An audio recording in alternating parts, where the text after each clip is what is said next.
everybody, and welcome to Roll Together RPG and to the next episode of our Chronicles of Aeodrun Awakening series. My name is Josh. I use he, him pronouns, and I shall be your game master for tonight. And as you can see, I am joined by some absolutely lovely people. There we go. English, hard. And I'm going to get them to introduce themselves now and give us a brief description as well as to how your character might be feeling after the last session. I'm definitely coming to Sean last. Let's start off with Scarlet. Hello, I'm Scarlet. I go by she, they pronouns, and I'm playing Lily. She, her pronouns. She ugly cried and then fought a scary bear, sort of. So, it's a lot. It's a lot going on. But she's just going with it. Yeah. And then we're going to move over to everybody's favourite elf, Evie. Elf question mark? Question mark? Question mark? Side point, you say favourite. When my partner saw a clip of you playing Peri, they turned to me and said, I didn't realise you were going to be so obnoxious. And now I think of that whenever I do the voice. It's just always there in the back of my head. But hi, I'm Evie. I use she, her pronouns, and I am playing Betrayal, or Peri, who uses she, they pronouns. And they're currently feeling, or they're pointing a scythe at the wizard who forcibly took Udric out of wild shape in a painful fashion. I am disapproving, and they also seem to be having an illusion disguising their identity. So I'm a little pissed off, a little suspicious, a little untrustworthy, because we've been discussing some sensitive matters in here. So, and I sort some shit out. We are going to short. We're going to short some. That was not meant in any sort of way as a height reference because Peri is short. So is Lily. And so is Lily. There we go. Almost outnumbered. Anyway, moving on to Udric. Or Sean, should I say? Because you're Sean and you're... Yeah. Hi, yeah, I'm Sean. I use he, him pronouns, as does Canon Udric, my orc orc druid character, but also scary bear, apparently. Last session got a bit frustrated because thought that he was going to get to test out his magical prowess against a sorcerer, and the sorcerer promptly fucked off into the air.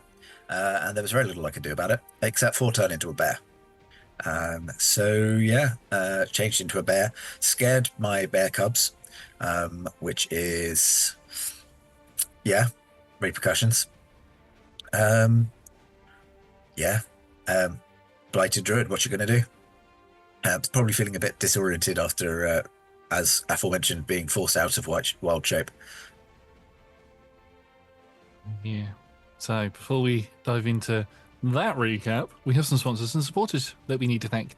Our sponsor for tonight is Phoenix Dice. You can go to phoenixdice.com to get yourself some clickety-clack math rocks, including some limited edition Roll Together dice. And if you use the code Roll Together, all caps, at checkout, you can get yourself 25% off of your purchase. We are also proud to be supported by Idol Champions of the Forgotten Realms. If you were to type exclamation point code into chat right now, you'd get yourself a code for a free Electrum chest in-game, which can give you upgrades and things like that for your characters, and you can travel through the multiverse and slay beasts and monsters and waves of enemies and all of that sort of stuff. We're also proud to be supported by Homie and the Dude. Homie and the Dude are a father and son duo. They're a company that do also employ other people, but they are a father and son duo who make TTRPG content, source books, and all of that sort of stuff for various different TTRPG systems. They've done The Wandering Tavern, and they have a new Kickstarter coming out soon, which is called Scorched Basin, which is a system agnostic book that will be set in a Dune/Mad Max sort of setting. So when that Kickstarter goes live, we'll get the links in the chat, but at the moment it's just a link to their website. If you want to purchase any of the stuff on there, and you can use the code ROLLTOGETHER, all caps, at checkout to get 10% off of your purchase. We're also proud to be supported and support Michael Dobson's character art. All of the lovely character art you can see for our characters right here was done by Mike. If you'd like to see your own characters done in that art style, Mike's commissions are currently closed, but when they are open again, you can request for that. But in the meantime, go to the link in chat and you can have a look at the artwork that Mike has been posting up there. Massive thank you to the D20 Club and Dice Heads on Patreon. They are fantastic. They are the best. You can join them from as little as one of your local currency per month or one goat, which must be sent to Tom for various reasons. We currently have a couple of new series going on there at the moment. At the time of recording this, our series Myth and Mythios, which is set in ancient Greece, is currently on there at the moment and is releasing every 2 weeks. We've got another one set to come out soon, so keep an eye out for those. And I think with that, we are going to dive into tonight's session.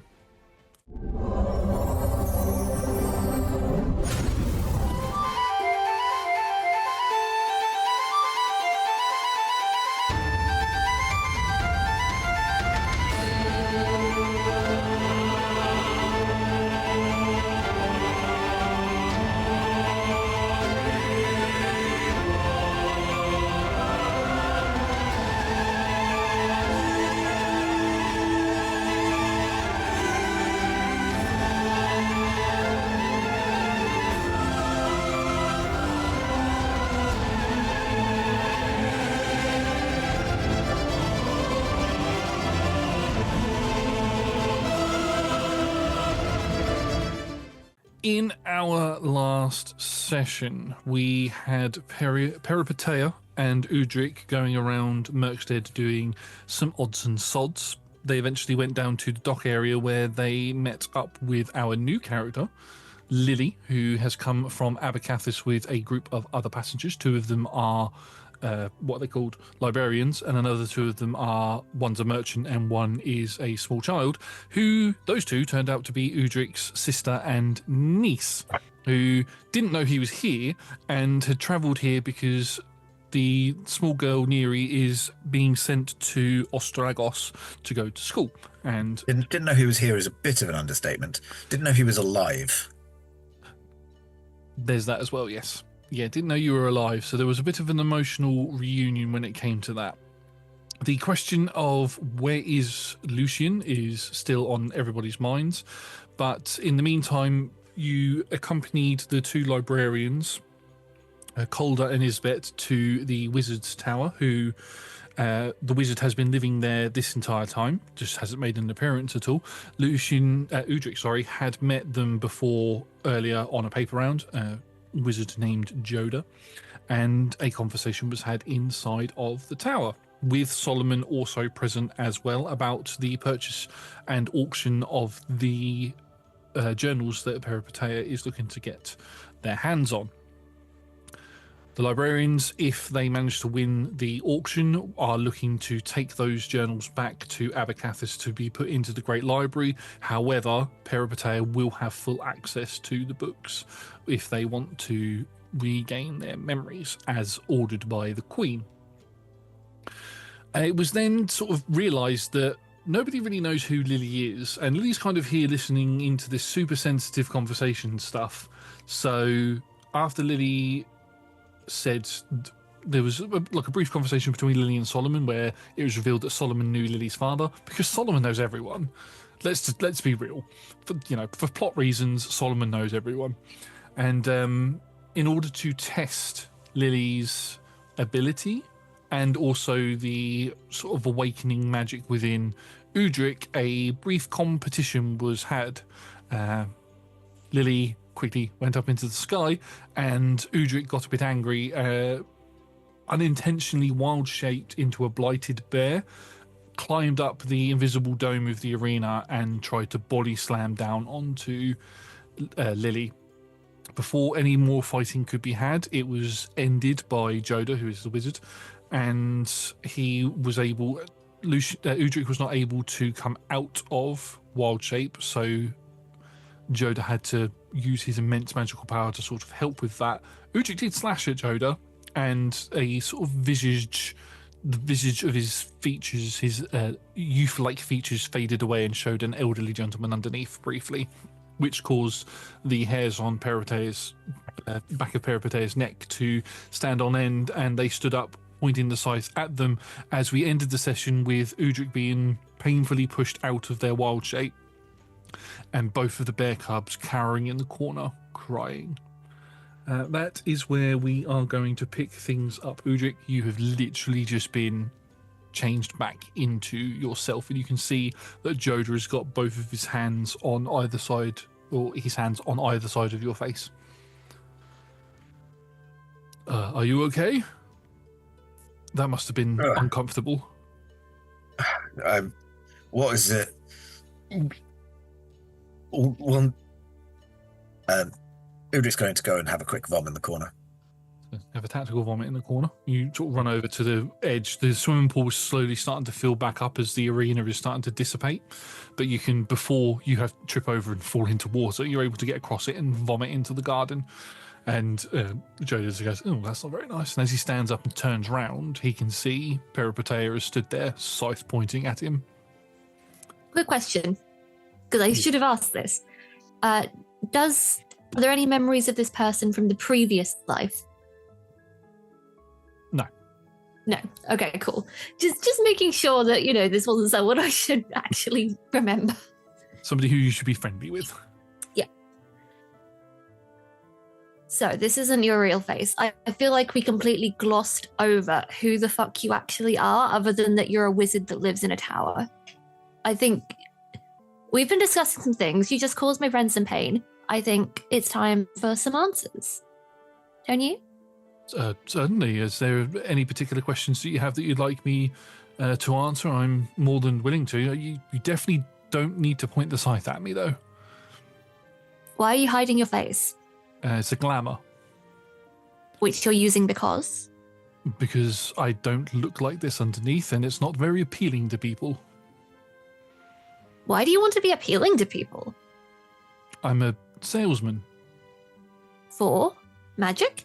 Yes, I've recently come back to Merkstead after being away for quite some time, and I'm looking to reopen my wizard's tower, and the thing that I provide is magical attunements. I can tweak people's magic in ways that they would like. I could change the element of a spell, for example, to something different. If you are set to casting a firebolt per se, I could change it so you fire acid instead. Very useful, I'm sure. What did you do to Udric? That seemed like major overkill. There are ways to... If someone's in a state, you just let them get it out of their system. It'll drop eventually. You don't need to... Bleh. So, Udric, you're making your way back over at this point, and Joda turns to face you. Is that the first time you've ever wild shaped before? Is that what it's called? Yeah, no, that's never happened before. And did you feel in control of yourself while you were in that bestial form? I think I were mostly acting on instinct in that instance. I mean, I knew I needed to fight Lily, and I knew that I needed to get up there somehow. But that's all I was really focused on. So it's something that you are going to need to learn to control. If I hadn't have stepped in and forced a reversion of your transformation, you could have gone on a rampage, and I don't doubt that the people in this room would have been able to have handled you, but it would have come at even greater pain to you than what I just did. Well, we'll never know, will we? I counter that's how you learn, is you let it ride out. Can't expect him to figure it out without doing it. I do have a tutor. Actually, that's the point. She's in town for a brief moment. May I be excused, or am I still required? I can hang about a little bit. You're free to go whenever you'd like to. I believe most of our conversation on the mission at hand have been had. So Lily has more than proved themselves to be a capable fighter. So if both yourself and Peripatea are in agreement, and obviously Liar, yourself maybe. as well, Lily, you can join. I'm sorry I made you mad. No, Good tactic, that. It's useful. I'll let you have a go soon if you like. Maybe at some point. Let me get control of the bear first. Okay. Um, Flying bear. I'm going to want a rematch as soon as I learn something's a bit more ranged. Okay. Well, I could help. I could help teach you a little bit. I can't do bears, but I can try if you like. It's useful. Peri, are you all wrapped up here, or did you want to stick around some? I think that's most of it. I've still got the climbing equipment we need to go to the caves for. It's all Well, we're my on band. now, won't it? Yeah, the tide should have gone down enough. Unless you have like a lesson to get to or something. No. I just want to catch my tutor, that's all. What about Is she running? What about the babies? Bears? What about the bears? I think that's probably the first time that Udric's realised. And yeah, we'll look over. How are my bears looking? They are. I mean, yes, they are your babies, but they are probably about 3 foot in height off the ground, sort of thing. They're more teenagers at the moment. They haven't quite got into adolescence just yet, although they will get there quicker than what a normal bear would because magic. But they are both currently sort of as far away from you, but close to the seating area as possible, and they are trying to hide from you. In fact, I'm going to roll stealth checks for them. Okay. One of them rolled a natural 20, so you can only see one of them. Okay. Well, I mean, obviously you can roll a perception check if you want to try and find them. The DC is 22. I will, but I will also cast Speak with Animals so that I can try and talk to them.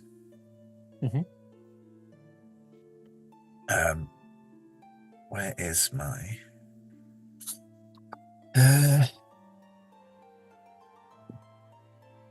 Yeah, no chance. I only rolled an 8, so I think I'm still quite groggy from the transformation. Yeah. So you try to... You can't see where either of them have gone. Either of them have gone, however you want to say that. And when you reach out and try to speak to them in bear, you don't get a reply from them.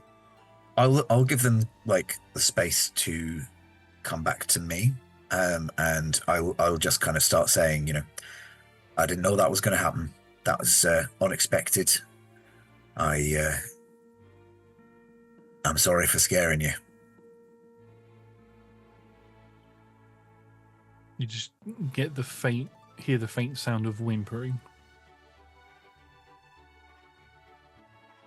Would you like to stay with Peri for the moment, so you don't have to be around me?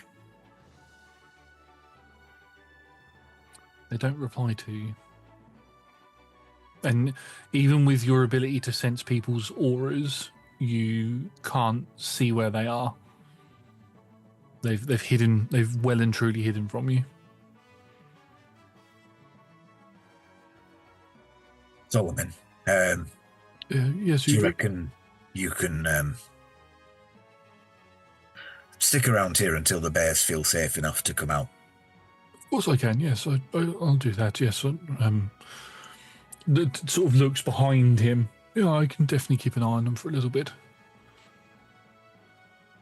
Yeah, maybe a little bit of space is what's necessary right now. Okay. That might be for the best for the moment, yes.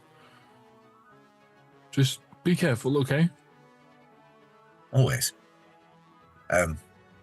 Yeah, I guess I will head out. So I remember that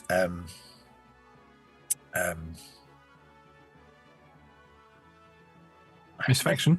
Yeah, Misfaction. I remember Misfaction's going to Greta's. Yes, her plan is to go to Greta's before leaving town. So, yeah, I think rather than try and swing by the tree where I'd last seen her, I would just go straight to Greta's. Okay. And Lily and Peri going, would you like to go as well, or do you have other plans? I had a question to inform my decision first, which was, I can't remember why we were going to scale the cliffs. Can you remind me? It was a little while ago now. You were looking to scale the cliffs to get to the cave that led to the entrance to the Crying Beggar's hideout that you had found previously. But the reason why you hadn't yet is because the tide was high. Okay, and we're going to the Crying Beggars because they have the books to sell? They have the books to sell, yes, and Solomon's request was for you to improve relations with them so that when the time came, they would help in the fight against the Reavers. Right, got you. Before we decide on anything to go, I would just turn to Lily and just be like, so are you like a mercenary now? Are you like one of the team? Is that what's happening? I mean, yeah. I'm gonna join the club or whatever it is, and I'm gonna just be here waiting for Bram when he gets back, and I'm gonna yell at him for a while. Oh, I would love to see that. So you've got a very pretty dress on. Thank and you. everything. How are you with people?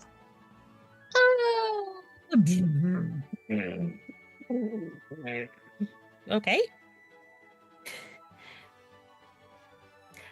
If you make those faces, it may be slightly less than okay. I'm okay. I can try. I have no idea how this is going to go down, but we need to go do a thing where we need to make friends with an organization to be like, hey, you can trust us. We're on the level. Help us fight some other people. And neither me nor Udric is particularly good with first impressions.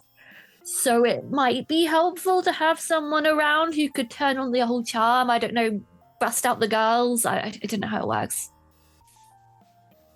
Could try.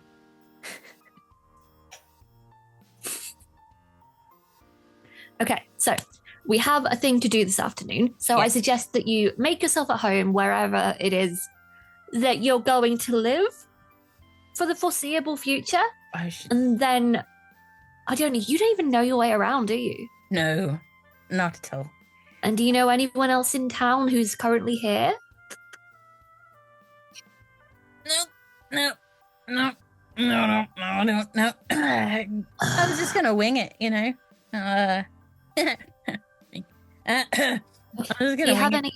Do you have any money to live anywhere at the moment?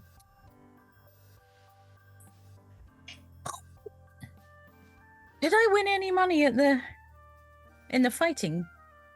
Roll me a D100 3 times. Ooh. I'm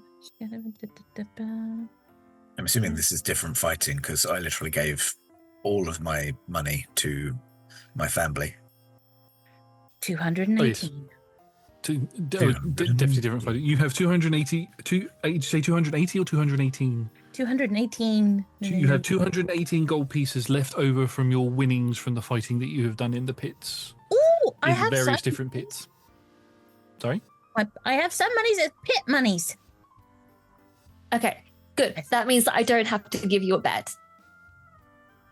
Oh, you're gonna give me a bed? Well, if you didn't have anywhere to go, I've got a roommate who's not here at the moment. They're on the ship with Bram or something. But you seem fine. Oh, I am. Oh, I try. I'm a little awkward, okay, but I can try. I was on my own for a while, okay. It's a little awkward, but I can try. You can try at what? Sorry. People. You can try at people. Okay. You go find yourself somewhere to live and meet us by the docks in an hour. Okay. You can remember where the docks are, right? Yes. Okay, and then there'll be a meal afterwards or something. I don't know. This is so not my problem. I don't know why I'm trying to adopt you. Just go find a room. Ugh. Okay.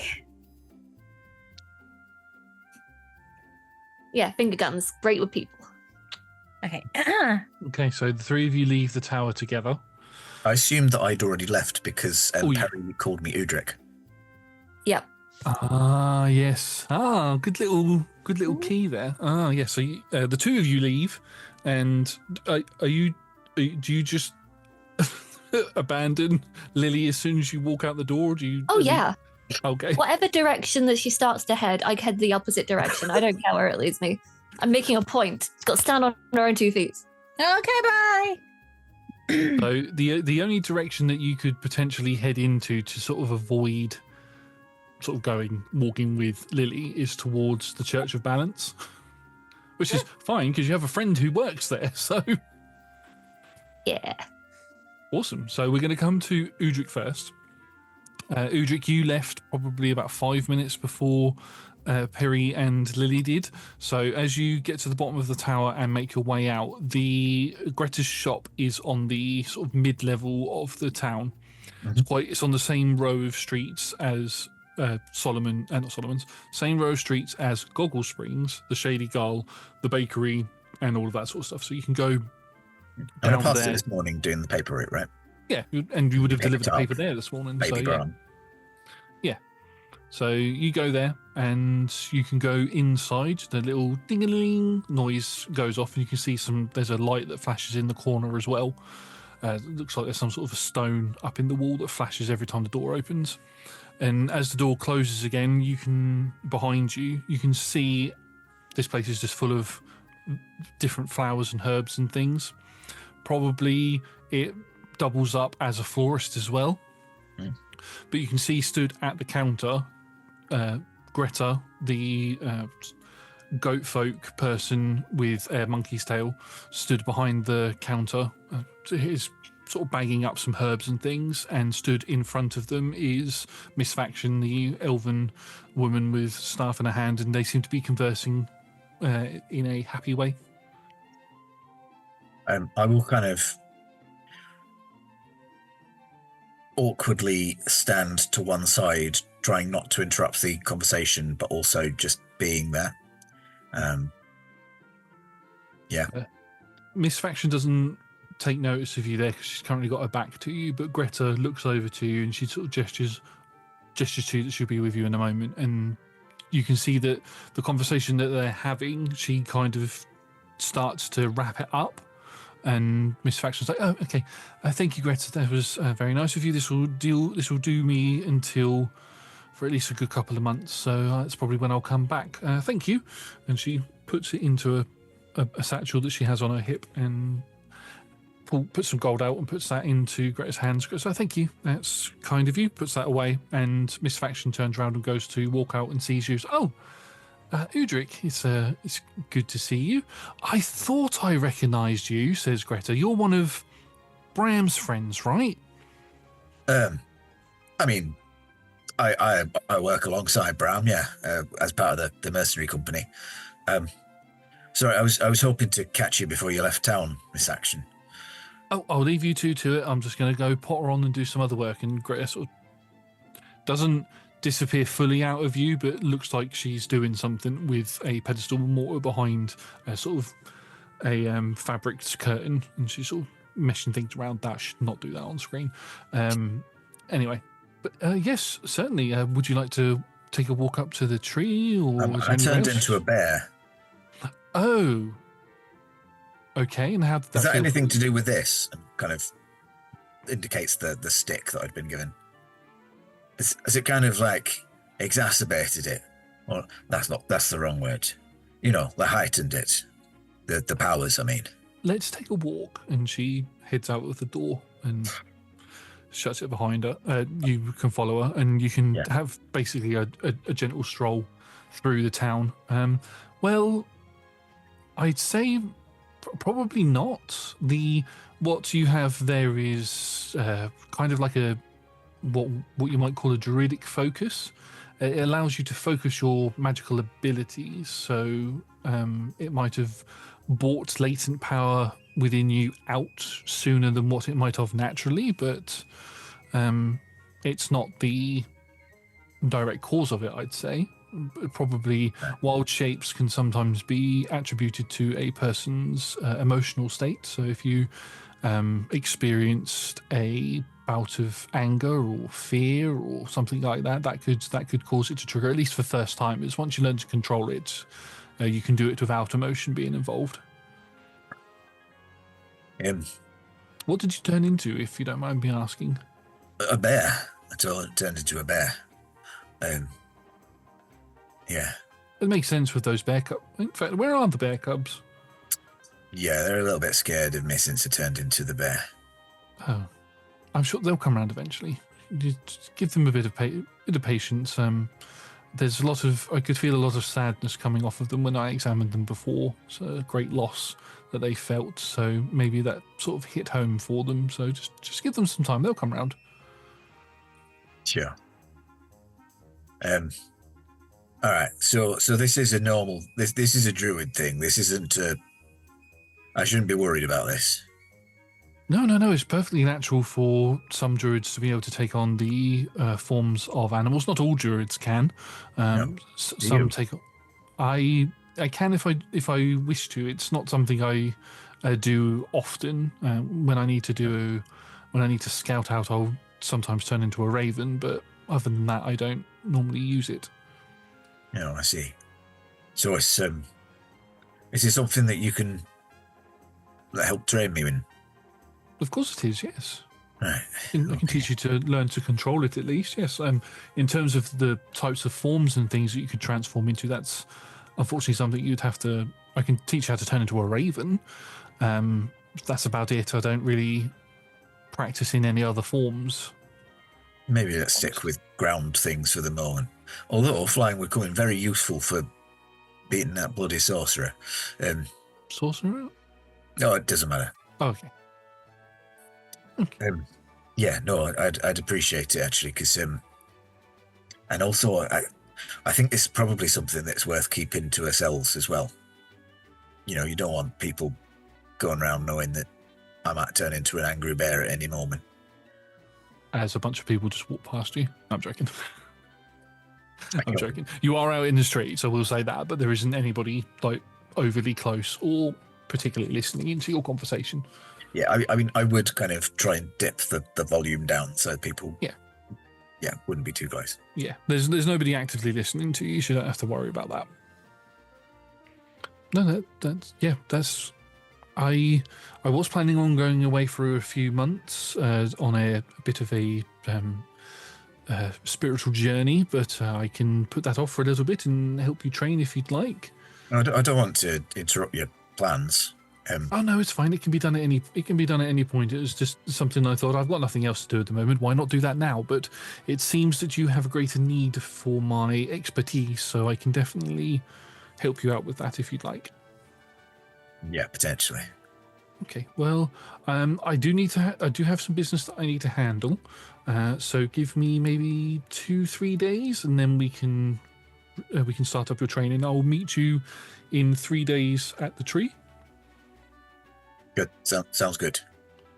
Okay. Well, I need to head this way. You know, I've got some stuff that I need to do, but I will see you soon. And just if you feel the urge to transform again, don't fight it. Let it happen. The best way to learn is to experience it. Yeah. It's not so much the changing into it that worries me, it's the changing back. A wizard had to force me out of the form. A wizard forced you out? I've never heard of a wizard being able to do that. No, I've heard of... Now I'm going to have to beat up a wizard, am I? I've heard of druids far stronger than I am being able to do it, but not a wizard. That's interesting. Joda at the wizard's tower. I'm afraid I don't know who that is. I don't know many of the people in the town. I just know the people that I need to go see, and that's it. I don't tend to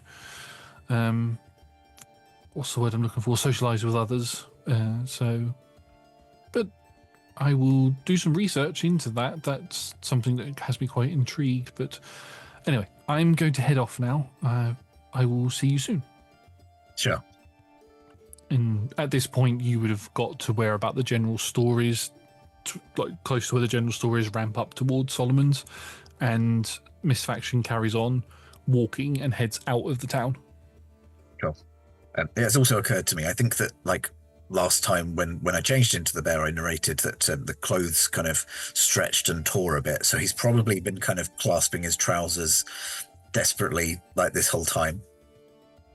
It's better. Yeah, he's just trying to hold the trousers. She didn't notice, or if she did, she didn't say anything. Yeah. But yeah, she just walks out of the town, and Udric only has one set of clothes, and he just gave all his money to his sister. you do have the pirate's clothes still. I have. Great. I'm going back to the inn, and I'm going to dress like a pirate. Specifically Hogarth, so Yeah. full chest. Fully exposed chest. And I think at that point, as you head back to the Rusty Pirate, because we know your family's there, so before we get into that sort of roleplay element that's going to come up with that, we're going to come over to Peri, who purposely walked in the opposite direction to Lily and has walked towards the Church of Balance. What would you like to do? Kind of feel at a loss for a moment, like maybe I shouldn't have abandoned the newbie, but I don't want to. But I should be a better person. I wish Hawthorne was here. So I guess I'm gonna go to the Church of Balance, just kind of sit down and wait for Stacy to notice I'm there. You head inside. At this point, school is out at this point, so there's no the school is attached to the church. So the priests and priestesses are actually within the church itself, and as soon as you sit down, you watch as two of them sort of whisper towards each other as they look over at you, and then one of them disappears. And as they disappear, probably 2 or 3 minutes later, Stacey then comes out from behind the curtain and sort of walks straight towards you with a smile on her face. Hello, Peri, how are you? I am conflicted, Peri, today, but we'll get on to me in a moment, as I'm sure we will. How are you? How are preparations going? Everything's going perfectly fine, thank you. We've got a couple more, some more. What's the word I'm looking for? Tapestries and things that we need to pull out of storage, ready for when the Grand Priest turns up. But other than that, it's. She sort of leans into you. We're shitting ourselves a little bit, but don't repeat that. And she sort of leans back. They're just words. You don't need to... Wait, oh, right, sentiment rather than... Okay. When is the Grand Priest arriving? Do you know? Is there like an ETA? I believe they said probably in the next 2 weeks. In the next 2 weeks. All right. Well, you've got plenty of time. Look, it looks great in here, I think. Well, thank you. A lot of work has been put into making sure we get everything up to scratch. We also need to go over some bits in the school as well, because the Grand Priest will probably want to look at that. So, yes, everything's going fine. That's good. But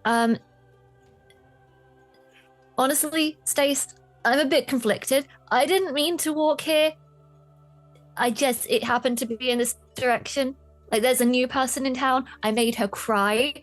And then I was like, maybe I should adopt her and show her the ropes. But then I was like, why should I have to do that? That doesn't sound like fun.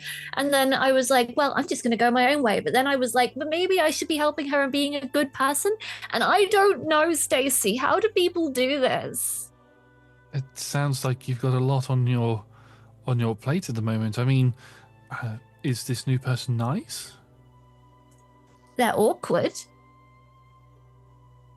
They're fine, I guess. So you two should get along fine then, shouldn't you? I am not awkward. I am a delight. Thank you very much. You are a delight. You're an awkward delight. I am not awkward. I will fight you on this, and you know I will. I know you will. I know you will, and I don't want to get into any physical altercations with you, definitely not. But I've travelled with you for long enough, and I knew the person that you were before, and I know that you are a little bit awkward in some situations. Rejected. I'm perfect. Within reason. Exactly. Perfect within reason. That little percentage is the awkward part. Agree to disagree. Yes, okay, we shall agree to disagree. But, I mean, we're friends, and whether it was the old you or this new you managed to do that pretty easily without much effort, and you've got these other people who are around you quite a lot at the mercenary company. You've spoken to me a little bit about Elodie. It seems that you've striked up a bit of a friendship with her as well. So I don't see what making one more friend, what harm making one more friend will do.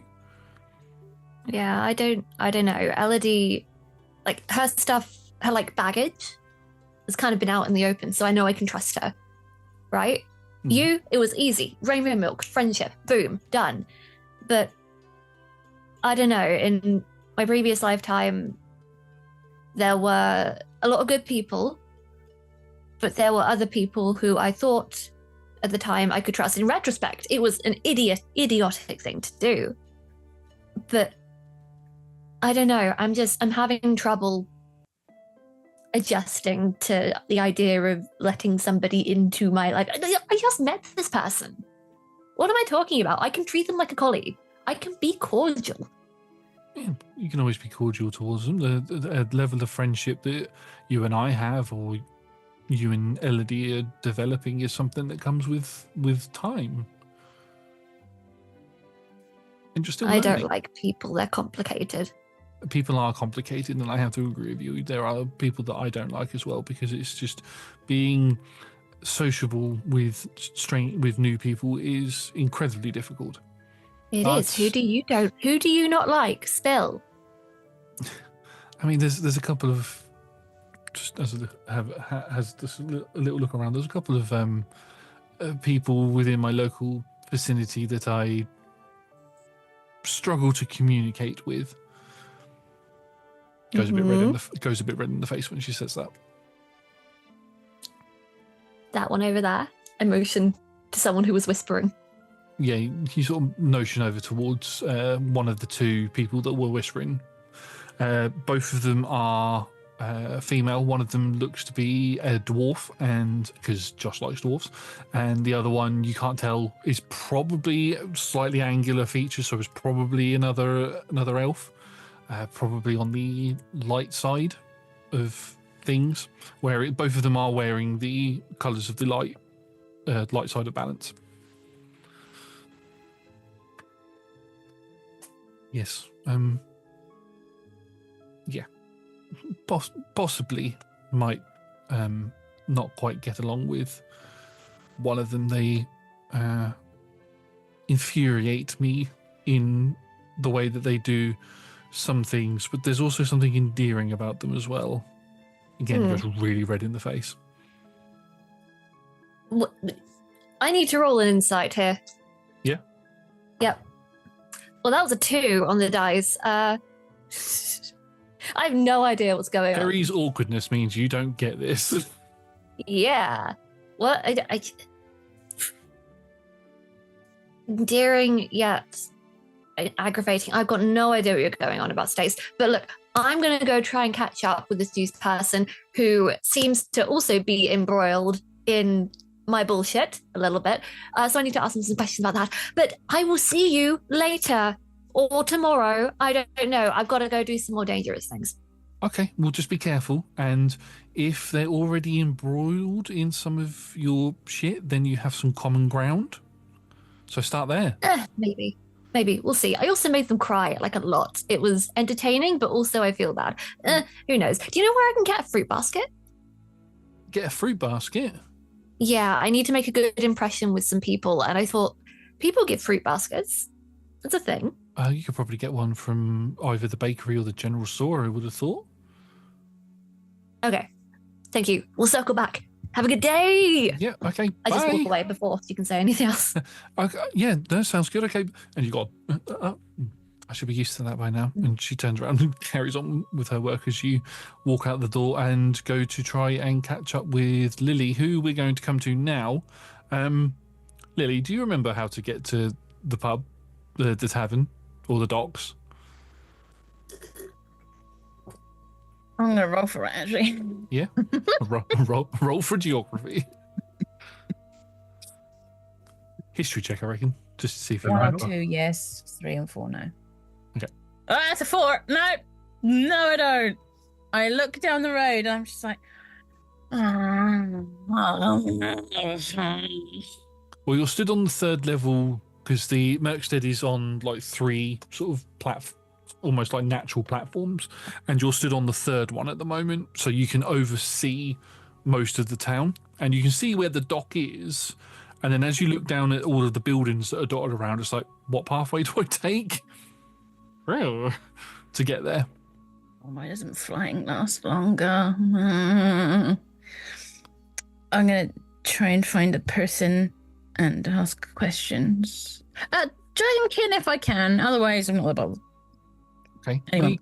Make me either perception or investigation, please. Investigation it is, because I don't have any minuses in that one. Oh, it didn't help me though. That was a 2. Okay, I was going to have a particular duo of Dragonkin NPCs that we have in the town sort of appear, but on a 2. No, unfortunately not. No. You do see that there is a sort of a more fortified position on this level, sort of as you've come out of the Wizard's Tower. You can see where the big oak style tree with the pink leaves is. Church of Balance, where Peri's gone, is to your right, and there's another sort of set of rows of shops. There's some other shops to your left, and then there is a large fortified position that has a big sign outside of it that says guard tower. So you could go there and ask some of the guards. Yeah. Yeah. So Yeah. you walk there. It's like a mini castle within the town itself. The gates and the cullis are open, and you can walk into a courtyard area where you can see a couple of guards are sat around sort of playing cards and things at the moment and eating lunch. Appear over. Hello. Oh, Sorry. made me jump. Sorry. I need a little assistance. Could you assist me, please? I can certainly assist you. And this person stands up. They're taller than you, probably around 5'10". They're wearing quite heavy armor with the sort of a lot of the guards in the town wear sort of a lot of makeshift armor, and they have like patches and things that sort of symbolize that they're the guards of the town. And it's the same with this one. This guy's wearing heavy plate armor and has the patches on both of his shoulder pads. And as he stands up, he sort of grabs hold of a large weapon at the side and sort of puts it on his back. You can tell that he's human. He just looks at you like, certainly I can help you. What is it you need? Thank you. I need to find somewhere to sleep. Is there like an inn? That's a thing. Is there an inn or like a bathhouse? Do you have bathhouses in the city? I can't really remember. But I need an inn, please, because I need a bed. Okay. Please, We thank you, don't have please. any.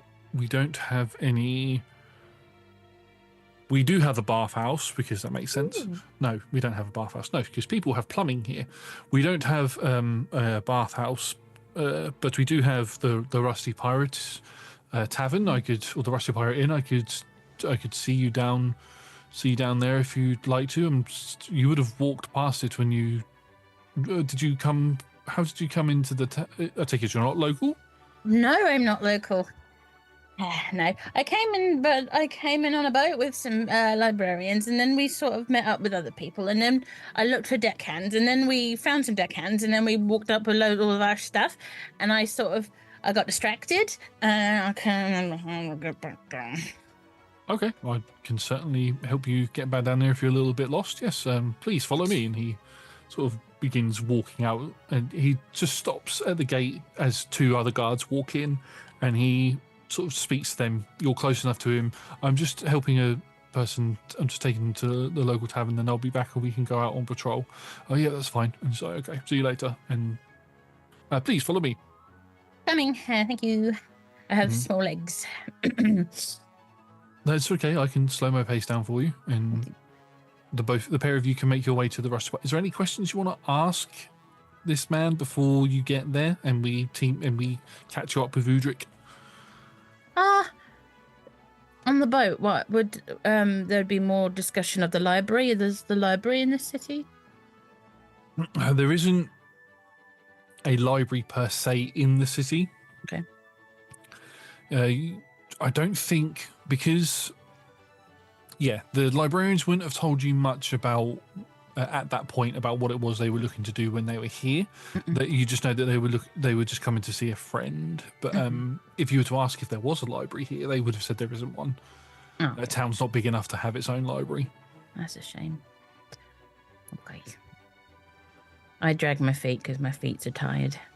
I've been walking around for a little bit and it's exhausting. Okay, so no other conversations had. He leads you straight to the Rusty Pirate. Here you go. This is where the tavern is. They normally have rooms. There's recently a fire that took out our local mercenary company, and a lot of the mercenaries are staying here, so rooms might be limited, but that's the only place you can stay at the moment, I'm afraid. I'm possibly friends with the mercenaries, so this is a really good idea. Thank you. What's your name? That's fine. No, my name is Siegfried. Siegfried. You are my friend now, Siegfried. We are friends. Well, certainly. And what was your name? Oh, Lily. Hello. Lily. Nice to meet you. You watch as he goes to put his hand out to you, pulls his hand back, unclasps on his wrist, pulls his gauntlet off, and then goes to shake your bare hand on bare hand sort of thing. Rawr. Sorry.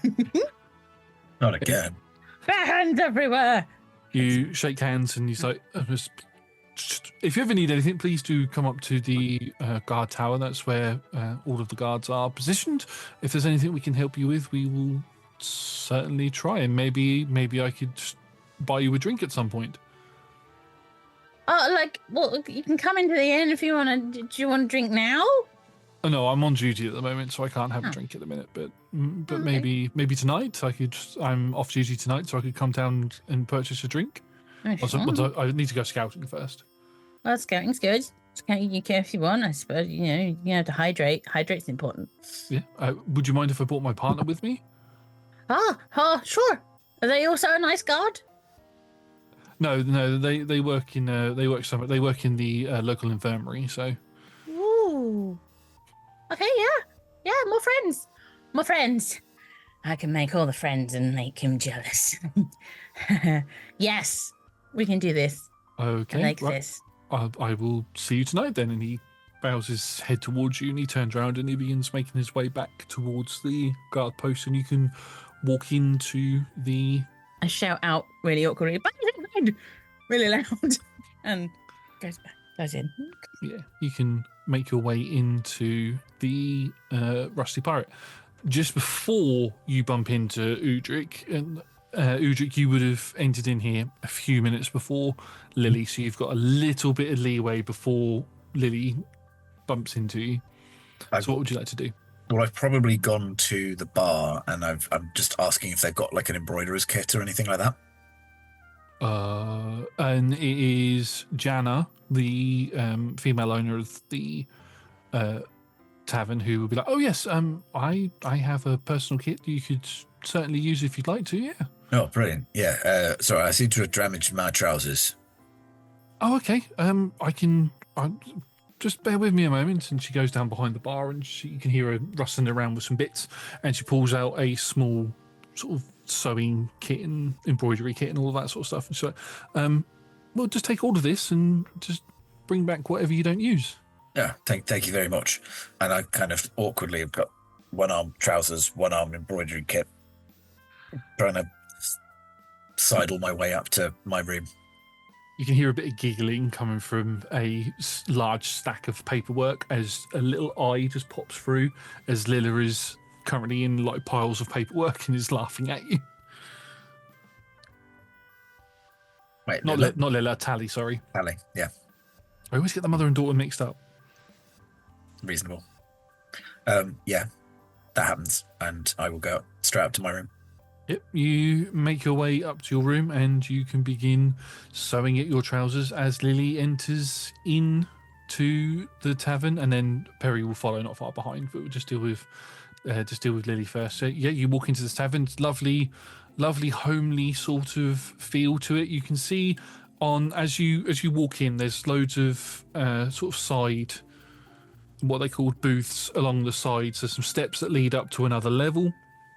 There, the bar goes across one of the walls, and in one of the corners on the right hand side, you can see a table that has got loads of piles and piles of paperwork on it. Hello. Oh, hello, woman behind the bar. This is Jana Rifsir. She's one of the owners. She's darker skin, short brown hair, wearing basic maids sort of clothing, barmaids sort of clothing and stuff. And she's like, "Oh, hello. Can I help you?" Hi. I am part of the mercenary friend group circle groupings. I need a bed, please. Are you? I've not seen you before. I'm new. You just watch as some of the paperwork just, and a dwarf's head just sticks out. I'm sorry. I'm afraid I don't know who you are. I'm new. I'm Lily. Hello. Hello, Lily. My name is Tally. I'm the quartermaster for the mercenary company, and I'm afraid I don't know who you are. Well, I've been tested already, and apparently I'm good enough to join and stuff. Who tested you exactly? That would be Udric, who might be a little bit mad at me though, and Peri, who could be mad at me. I'm not entirely sure yet, but I was tested and I was really good. You say that as Peri walks in the door. Oh, hey, Pointy, I found you. Ta-da! Oh, So you're Peri, possibly mad. do you know this Lily? Apparently they're a new member to the mercenary company, and I've not met them, and Father's not said anything. Solomon is at the Wizard's Tower, gave her the stamp of approval already. Right. Okay. Well, that's some paperwork that I need to draw up then. I apologise, Lily. Sorry. It's just we've been through a lot recently, and I didn't realise we were taking new members on. But I will get a contract and things ready for you to sign and stuff. So, yeah, I apologise. And you watch as she sort of begins scrambling around to try and find some paper, and she's trying to find the contracts, basically. Oh, your dad was up where in the Wizard Tower as well? Yes, That's my your father dad? is Solomon, yes. Oh, he knows my dad. Yes. Oh, well, there's a look of concern on her face when you say that, because she's had enough of the bullshit as well. She's like, oh, okay. And okay. she knows Bram. You know Bram? Yeah, Bran's my best friend. He's Strange. my best friend. Strange, he's never mentioned you before. I shouldn't take joy in this. I've spoken to Bram quite a lot, and he's never mentioned a Lily.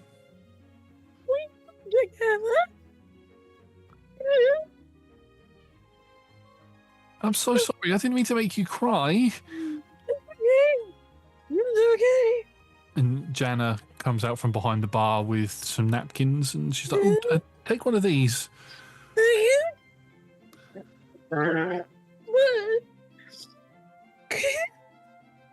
Yeah, we lived together and he left me. He didn't even say anything, and now I find him here. Not even talking about me. You lived together and he left you. Yes, he left me. Without a note. Well, maybe there was a note. But he left me and he didn't come back. Were you romantically involved? We were best friends. Right. Wow. I really regret telling you that he has a kid now. Wait, Bram has a kid? You are behind. We need to catch you up. Oh, Oro. Oh, that makes so much sense. What's the name? His name's Oro. He's friends with two of the children that live here currently. Wait, how old is he? He's about 5. Yeah. Okay. We need to take your mind off of this because I need you this afternoon to be good with people. Rum? Can we get some rum? Jelly bean rum? Jelly bean rum. Oh yes, jelly bean rum. You should try if you like sweet things, Lily. We have some new jelly bean rum, which I can provide to you as you are a friend of. I triple, please. I shall give you a triple. Jana's eye twitches a little bit. I was going to say, as you are a friend of Peri's, I will give it to you for free. But a triple, I may need to ask for some money for it. I have some money. I won it. I won it in a really cool competition. I was going to tell Bro. Quick question. Are you a sloppy drunk? I don't drink. Oh, no. You don't drink as you down the shot. Disgusting but nice at the same time. It tastes like spiced rum, but with the sugar content increased by 100%. Fun. Have some more. I'm going to need a Constitution saving throw for somebody who doesn't drink. Yep.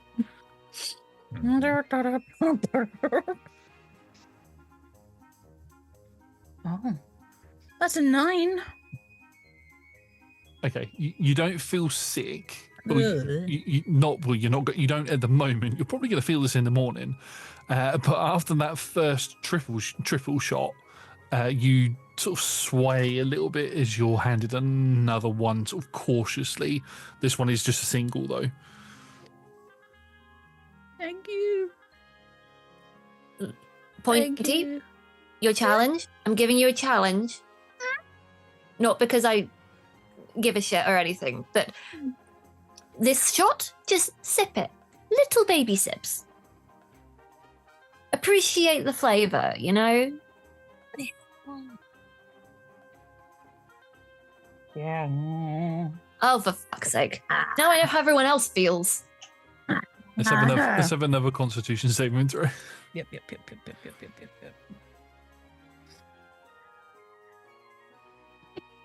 14. You are in the same condition as you were after the previous shot. So you're still swaying quite a bit and very visibly swaying to and fro sort of thing, to the point where anybody who does suffer with seasickness will get seasick from watching you sway. I think that's enough for you. It's really nice though, thank you, but it's kind of disgusting at the same time. Yes, it can get to be a bit sickly. It's one of those sorts of drinks that you take with something else. So you take a shot of this and then you suck on a lemon type thing. It's a one-off sort of shot, not a drink throughout the night sort of drink. I don't want any vegetables. No vegetables. Anyway, how can we help you? You said you needed a room? Yes, please, I need to sleep. Well, bed, please. I'm sorry to put this on you when you seem to be having such a bad time of it already, but we just gave out our last room to a young woman and her niece. So unfortunately we don't have any room anymore. Does Bram have a bed? Bram shares with Udric, who's just gone up. No, Bram doesn't share with Udric. Yes, Bram has a room on his own. I will take that bed. Looks towards. There's a spare bed in my room. It might be the slightly healthier option not to sleep in Bram's bed right now. I can't believe I'm doing this. Do you want a room with me? I'm fun. I thought you were mad at me. No, you're bad at reading signals. I am. I really am. Yeah, and we've got a lot to talk about anyway, okay? Okay. Apparently, we're both awkward, so bonding. Sure. Okay, yes. Yeah. Okay, do you have any, material possessions you need to get settled before we go and do the thing we talked about earlier?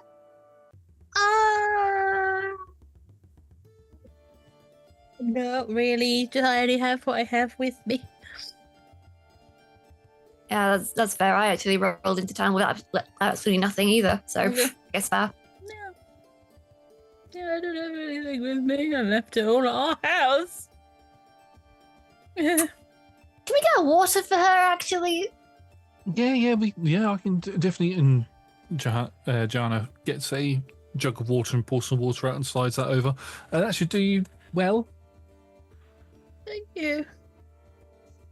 I do turn to Tally and I say, look, I've seen her in action and she can fly and like shoot things from her hands. And she's weird, but she might be useful. Yeah, no, that's fine. I mean, yeah, Father hadn't told me that we were recruiting any new members, so I just need to get the paperwork ready for it. I'm going to have to leave that for a moment now. I just need to go check on Lilla quickly, so I'm going to take some water and stuff up to her, so I will get that paperwork. That paperwork will be ready for you tonight, Lily, if that's okay. Yeah. But moving around to try and get eye contact with you, but you're constantly swaying side to side. Maybe you need to have more than water, maybe a coffee and maybe a short rest or a nap. All naps are really nice. We've got things to do. I think she'll be fine. I'll be fine. I'll be fine. Chin up, champ. You got this. Let's go. Also, have you seen Udric? Yes, Udric went upstairs and Tally starts laughing as she's picking up a tray of things. He's upstairs in his room. Yeah, he's upstairs. He took a sewing kit and stuff. He'd split his trousers. Okay. Is he one floor up? Yes. Can I try and figure out where his room is on the ground floor, take a broom and just start banging it? Yes, because I find it hilariously funny that you pick up a broom and then walk into the kitchen. Just walk into the kitchen and then just start banging on the ceiling. Do I hear that? You hear that, yeah. In fact, you feel part of the floorboard lift up with it. Hello? Udric, we're doing a thing. Come down. I'm doing Wait, a thing that's not as your well. name. Udi. I said Udi. Sorry. I would assume that you... Yeah. I'm doing a thing at the moment. Do you need me? We're going climbing. We're ingratiating ourselves with people. This is the plan. It's not till tea time. It's basically tea time. It's like 2 PM. Yeah, we got to get there. It'll be fine. All right. Udric will start to come down. By not going and knocking on the door, you do miss out on the visual of a large grey orc hunched over a pair of trousers while dressed as a pirate. Are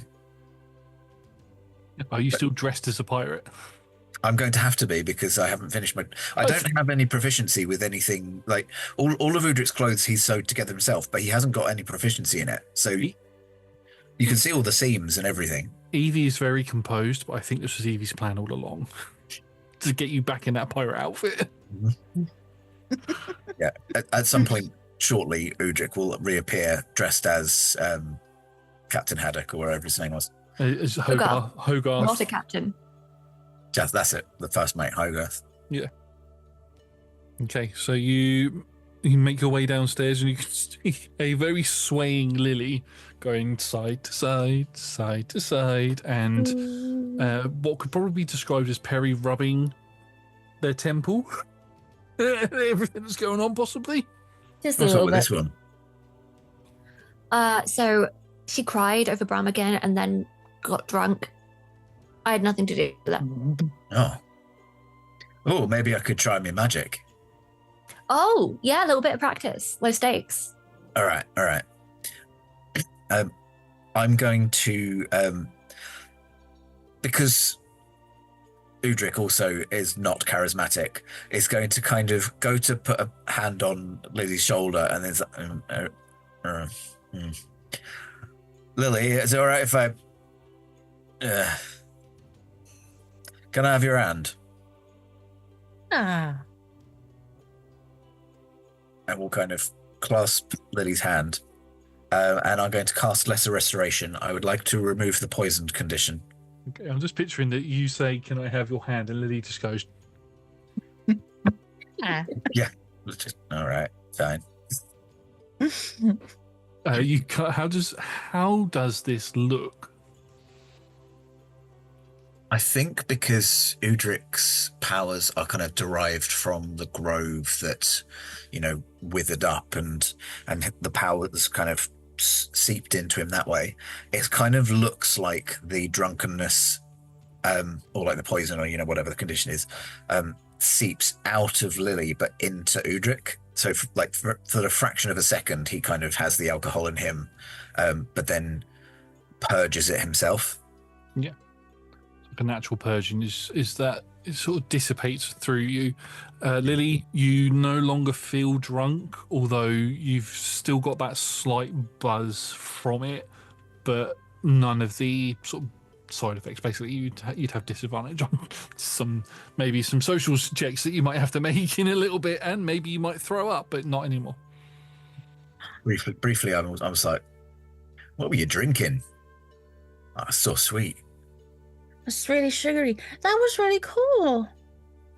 Oh, yeah, I'm just practicing. It was cool. What were you doing? Are you fixing something?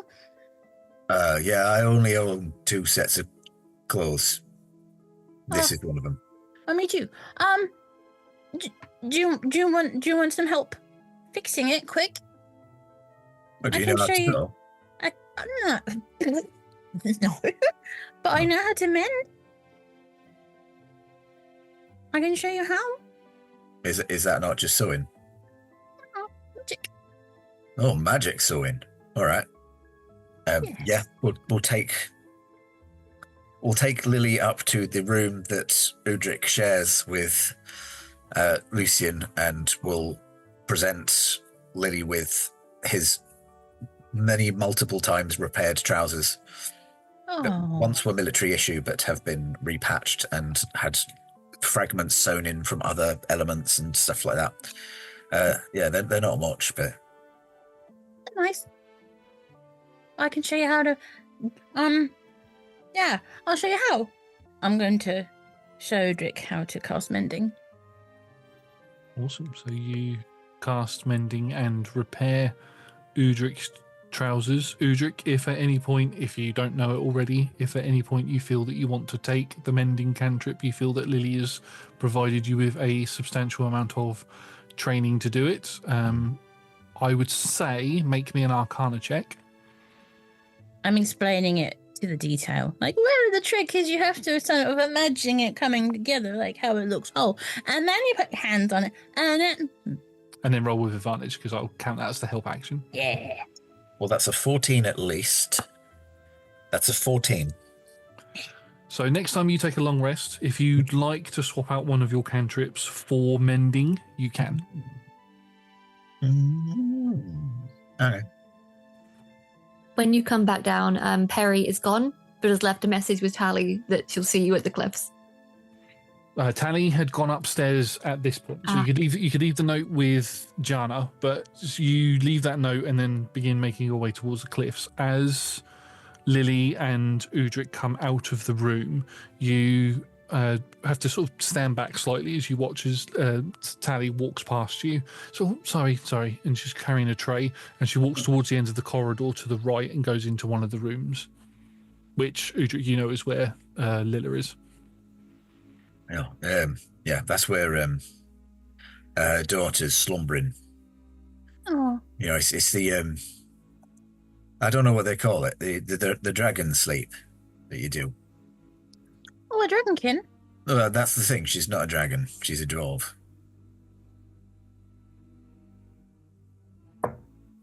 How long? For how long for? It's been about a week at this point, hasn't it? Yeah, she's been asleep for a week. Yeah, coming on a week. With the crust? To get crusty? I'll be honest. I've really not. It's not any of my business, and I didn't think that it was really the sort of thing that a novice should be, mucking around with magic.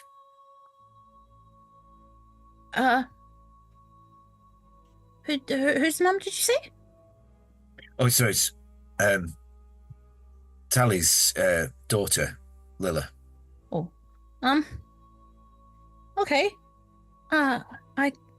Is it normal, or is it like scary, or to her? I think it's more the latter. I could help. I can help. I can try. I have my book. Sure. All right. Well, I'll go and. All right. You follow me. Okay. And yeah. So I'll kind of follow to where Tally's gone, and I just oh, Tally. Oh, yes, Udric. Hello. We thought that Lily might have a little bit of expertise in the kind of slumber thing. Oh, okay. Well, we have Thaddeus or Fluffy, who comes along and checks on. He's a Dragonkin guard who comes and checks on Lilla every now and then just to make sure that she's okay. But we've not had anybody else, and our doctor, who is not Dragonkin, checks as well. So having somebody else check might be helpful. I have something that could help you. Okay. I mean, come in. If there's anything you can do to help my daughter, I'd be greatly appreciated. Yeah. Beckons the pair of you into the room and shuts the door behind you. Lily rummages through her things and grabs her massive book, old, crinkled, and very well loved book. As you walk into the room, you can see laying bang smack in the middle of the only bed in here is a female dwarf, probably in her early 20s, red shaved head on the sides with a red hair on the top, almost like a mohawk, but it's grown over to the side. Looks like it's been a bit unkept, and you can see some of the hair is beginning to grow back where it's been shaved because she's been asleep for a week. She's got some tattoos and scars on the sides of her head. Her eyes are closed. She's in a sort of nightgown type clothing, and I'm going to need a perception check from Lily, please.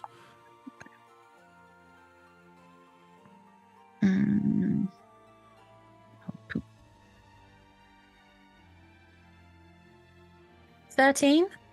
So with that, you can see, and this is something that nobody else would notice because it's not something they would know to look out for. There are patches of this dwarf's skin that look like they are the same colour as proper skin. So she's got the same sort of skin coloration as her mum's, but there's other areas where it looks like it's beginning to fade and turn slightly more grayer, and you know that is an aspect of the slumbering. She's beginning to turn to stone. I touch it really lightly, but look at the mum so she doesn't freak out that I'm doing it. And she's watching you intently, and as you touch the sort of the soft bit of skin, it feels like normal skin, and as you sort of stroke down towards where the grayer bit is, it still sort of there's as you apply pressure to it, it still acts like skin does, but there's a lot more resistance there. And you know, being somebody who's experienced the slumber, that a dwarf is not going to survive it. Okay. This. I take the mum's hand and I place it on the rougher skin. Oh yeah. Oh, that feels a bit tougher there. You see this? This is when it happens. When it happened to me, I got crusty like stone. It's like a type of protection.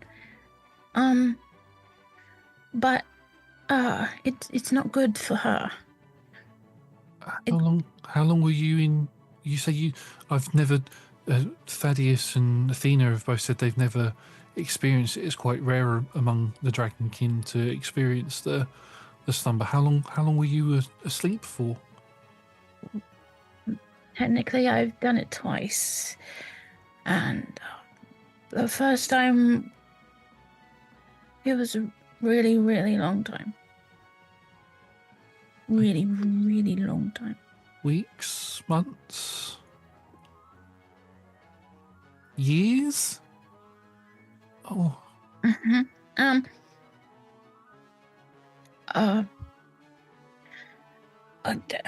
I go to my book. I look very concerned. I go to my book to the slumber part, and I show the printout where it talks about the stone skin and anything about how long it can last for. Because of our scales and how that protects us, it helps us. But since I can't see any scales on her, this is very, very bad. well, that's got me even more worried now.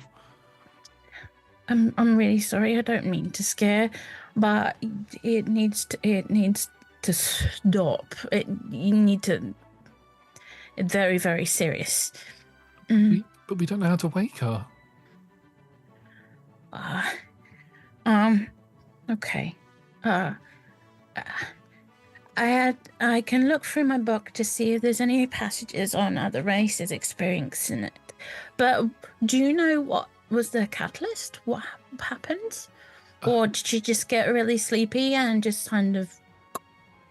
She got really sleepy. Yeah.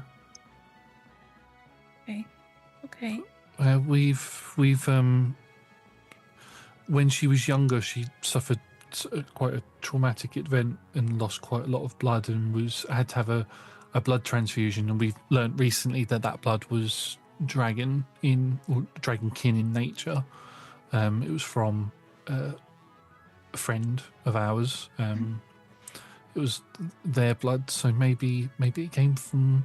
So we know that Lilith had some dragon blood in her, or dragon kin blood in her, but other than that, we don't know much about why it is she came like this. She was just exhausted.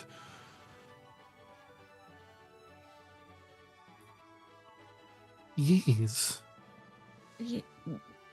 For me, it was years, quite a few years, but it was after a very traumatic event. And the second time, I think, was kind of residual from that. It took a little while to take hold, but it didn't happen again. I would really like to help. I have my book. I will research, but I would really, really like to help you because it's a very strange feeling when that happens, and it's pretty scary, even for us. Thank you. I mean, I've only just met you, but that's really nice of you to help. And at least we're a little bit closer to knowing a little bit more about it than what we were before.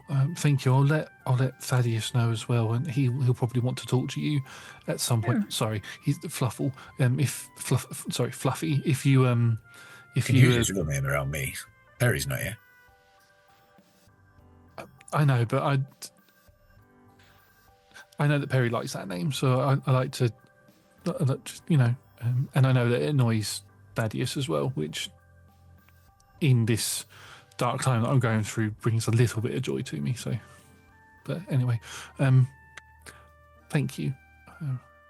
I won't keep you anymore. I know. I had heard Peri say that you had something that you needed to do. So, right. But when I come, when that's done, I'll come back and I'll go through my book and I'll come help. Okay, thank you.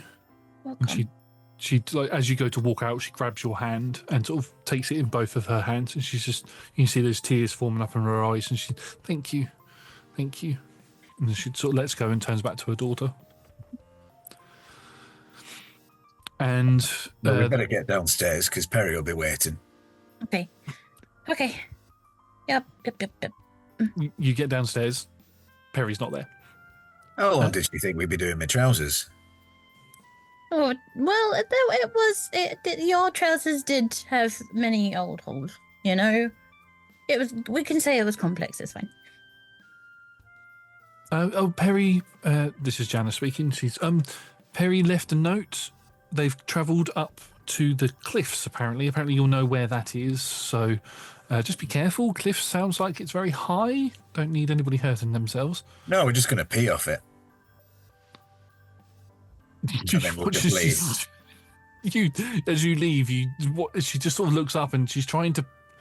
You think she might be trying to picture that? No, I don't need to picture that. And then she walks off. As you both make your way, Peri, as you ascend the slope to get towards where the new build of Solomon's mercenary company is, you can see stood off in the distance, getting ready with the climbing gear, is Peripatea. And at that point, I think it is a good time for us to take a quick, short rest. We will be back in a moment once we have refilled our drinks, stretched, and done other things. So we will see you in a moment. Goodbye. Welcome back, everybody. We have taken our short rest and we are going to dive straight back into tonight's session. In the first half, there was a bit of a confrontation up in the Wizard's Tower between Peripatea, Joda, and Udric and the Bears. Lily was kind of there like, sorry. Yeah, plans were made. The bears were left in Solomon's care and everybody left the tower, going in their own directions. Udric travelled to Greta's shop to speak to Miss Faction, and while escorting her out of the town, he asked if she wouldn't mind training him a bit more in the art of wild shaping. She said, I will be back in 3 days and then we can begin your training proper. Peripatea, feeling slightly, maybe as the word that was used quite a lot in the last half, awkward with being left on their own with Lily, went off in a different direction and ended up going and speaking to Stacy, Priestess Stacy, her friend, in the Church of Balance. And Stacy sort of confirmed that yes, you are a little bit awkward and maybe it wouldn't hurt for you to try and make some more friends. Lily was completely lost, but was able to find the guard tower, and a guard named Siegfried was able to take her down to the Rusty Pirate, where she proceeded to get drunk on rainbow rum, make Tally laugh, while also helping Udric with repairing his trousers, and then giving a bit more insight into the slumber that Lilla is currently afflicted with, while Peri made their way up to the mountain to begin, up to the cliff facing to begin climbing down to get to the cave. And that is where we are going to pick up as Lily and Udric join you at the top of this cliff face, and you have to walk through the sort of the framework of what the mercenary company is going to be to get there. There's no workers there as it's getting quite close to dinner time, so they've all finished for the day. Rodney's also not there, so it's completely bare and empty. And right off in the corner where some of the fencing is broken away, you can see Peri is there, sort of beginning to harness up getting the climbing gear ready to begin to. Now, the question that I have is, are you looking to descend straight down the cliff face onto the beach and make your way into the cave, or would you like to try and climb across the sort of mountain face itself so you can sort of get directly above the cave and then climb down and into it? I assumed that one. Yep, I assume the second. Yeah, okay. Second one's slightly harder challenging, slightly more challenging, but is doable. So yes, you are getting those bits ready. Getting the pittons ready, because you'll have to dig them into the ground as you go, step along it. One of you will have to sort of set the trail for the others to follow. So this, if in order for this to happen, this is going to be a sort of group challenge in a way. So whoever is going to lead this, it needs to make an athletics check to both climb and also put the pittons in place for the others. The others of you who will be following along, you will get bonuses for the pitons being in place. You could just climb across if you wanted to, but there'll be no bonuses and it'll be a really hard DC. I've got this. I figured it probably needed to be the strongest. Do you need some help? Because I can make a magical creepy hand and that can help you put pittons in. I think I've got it. Okay. Also, what took you so long? I've been here for hours. Oh, we popped in on Lilla. Oh, how are you doing?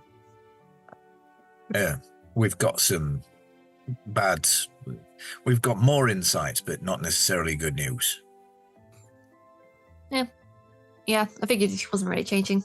Anyway, climbing. Okay, new guy. Have you been caught up on what we're doing? Udi, did you give some context?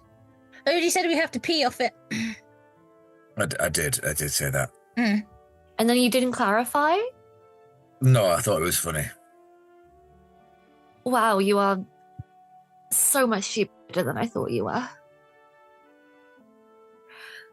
Okay, Pointy. We are scaling down this cliff to get into a secret base of a company called the Crying Beggars, who we want to be, the Solomon Mercenary Company, want to be on decent terms with, because they are selling my personal property, which is also an asset that we want to acquire in an underground market. Are they literally crying all the time? Maybe, I've not seen them. Oh. I assume so. Oh. You'll get on well. Okay. Sure. We're not peeing. We're going down there and we're going to sort out the crying people who have got your stuff. Mm-hmm. Okay. Okay, follow my lead. I've been waiting for this all day. Start to propel down. Okay. Make me an athletics check, please. That's 16, 17, 18, 19, 20, 21, 22, 23, 24. I mean, that was easy enough. You're able to get down to a point. So you're going to the beach, is just to clarify. I thought we were going along Going along. Okay, yeah. So you descend down slightly, and then you have to sort of swing across to get to a point where the cliff face and the mountainside meet each other, because you can't walk right there. So you have to go down a bit, swing across. You get yourself into position and you start putting the pittons in with the 24. It takes a good 20, 30, 40 minutes for you to do this. And you get all the way along towards where you're directly above the cave entrance. And then you take one of the other climbing kits, tie the rope onto that, and then begin abseiling down, and you can get yourself into the cave. Easy enough, because that was a 24. So if both Lily and Udric would like to follow your lead, you can both also make athletics checks. Because of the pittons in place, it will be a lower DC than what it was for Peri. So just a single. Just a single check, yeah. Also, just as an additional thing, not necessarily for helping with the climbing, Udric's feeling a little bit kind of, what can I do kind of thing. So is attempting to use magic to try and help, but is actually going to cast Pass Without Trace. Nice. And my athletics was a 10. What did you roll, Lily? A dirty 20. So, Idric, you go first and you begin climbing along, and Lily is not far behind you and begins climbing along as well. And at one point, just as you begin to get around the sort of curve bit that takes you towards where the next rope is that you'll have to go down with, the winds hit you as they're normally blocked off at the minute. So as you get around that corner, the wind hits you and you go to stumble and fall. But with Lily's 20, she gets close enough to you to sort of grab you and put you back up into position so you don't fall the rest of the way, fall down this cliff. I gotcha. Thank you. I wasn't quite ready to try and turn into a bird just yet. So yes, thank you. That would be cool, though. I'm not there yet. Okay. And That's the you bear can both, first. with helping each other, you can both abseil down and get into the cave where you can see Peri is sort of hunched over a bit. The tide is still up a little bit, but not as high as what it was when you were looking to come before. Cool. But And you're all plus in the 10 cave. strength. We're in a cave. You're in the cave. How long does Pass Without a Trace last? An hour. Nice. Is this the cave that I was in before? It is indeed, yes. So you know that there is a small little climby bit that you can climb up to get to that alcove where your original journal was, and there's also a tunnel. If you were to look in here, you couldn't see it, but if you were to get close to it, you would be able to spot it, and you could carry on going that way, so you know where that is. I lead the way.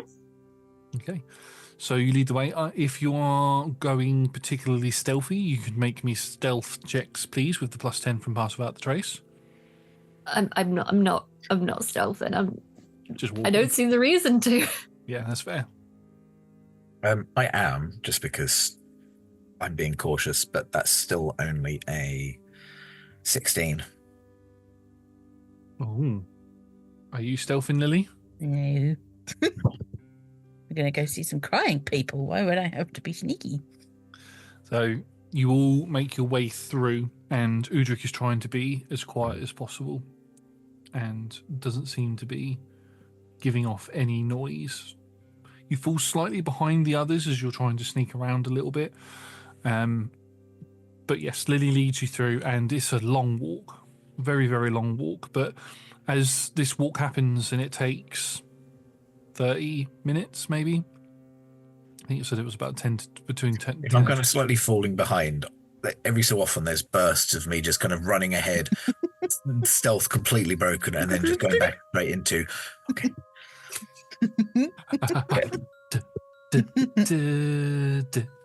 Yeah, so you do that, and after the 10 to 20 minutes, you begin to get a very warm sort of smell up your nostrils and smell of like incense and all of that.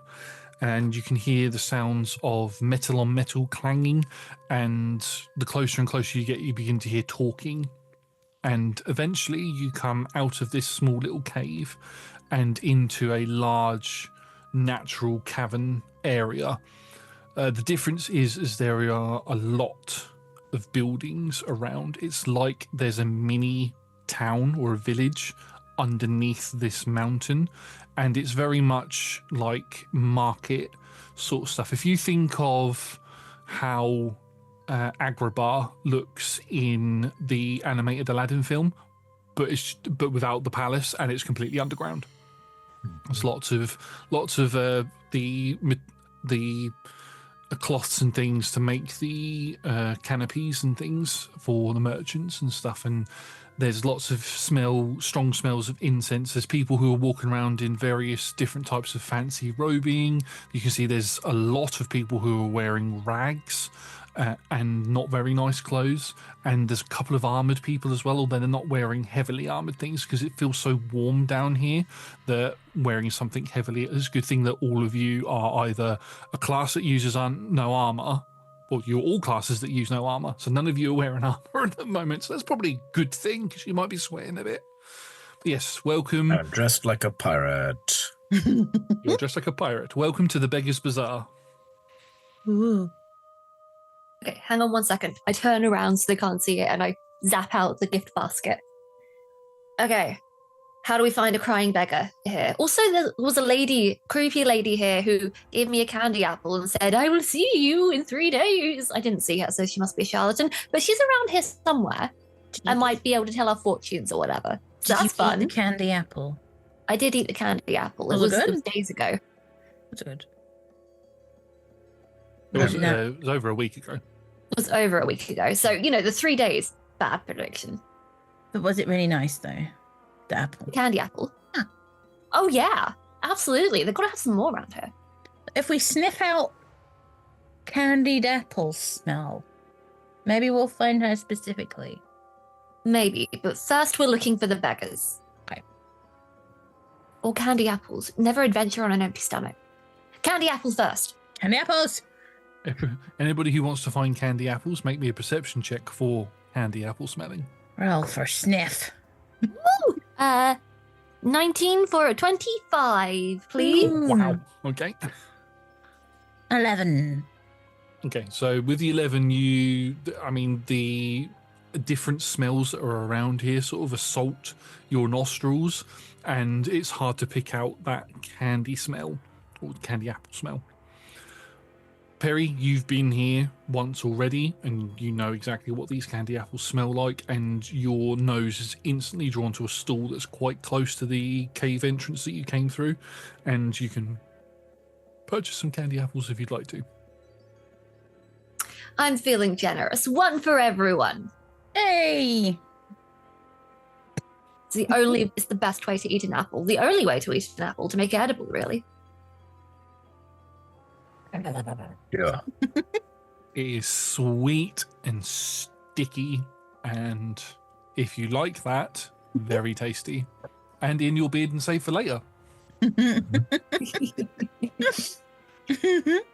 think there's one point where both Lily and Peri turn around, and it is just Udric's not holding it; it's just stuck in your beard.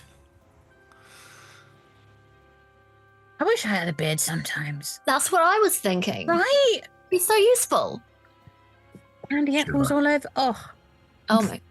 I need to use the moustache of disguise to get that. Not now. We're on business, but later. Okay. Right. So none of us have actually met these crying beggars before, no? No. So is everybody in here a crying beggar, or do we reckon just like the important looking ones? Maybe we only ask the beggars. However, we know that the item they want to buy is pricey. Right. So the organization, although they're beggars and they're crying, I assume, must have some coin to them. Unless this is a ruse. But why would they have a ruse in their own place? I've not done this before. No. Should we just ask some of the vendors? Maybe they know, especially if they're running the place. It's difficult to know. I mean, presumably we could throw Solomon's name around. Is there someone manning the candy apple stall? Yeah. There's a gentleman manning the stall, and you can see there's a little girl behind there as well who is sticking the sticks in the apples is what I was looking for. Sticking the sticks in the apples and handing them to the man, and they look very similar to each other. So probably father and daughter, and he's picking them up and he's putting them through the sort of he's candying them and all of that sort of stuff. So, yeah. Hey, you. Hello there. Yes. First of all, great apples. Fantastic. Oh, thank you. 5 stars. Would give you 5 stars on Yelp if that existed. But we're looking for the crying beggars. We brought gifts. You are in the Beggars Bazaar. Welcome. Thank you. About the time someone welcomed us. Like, who is there someone I can speak to who's like important, I guess?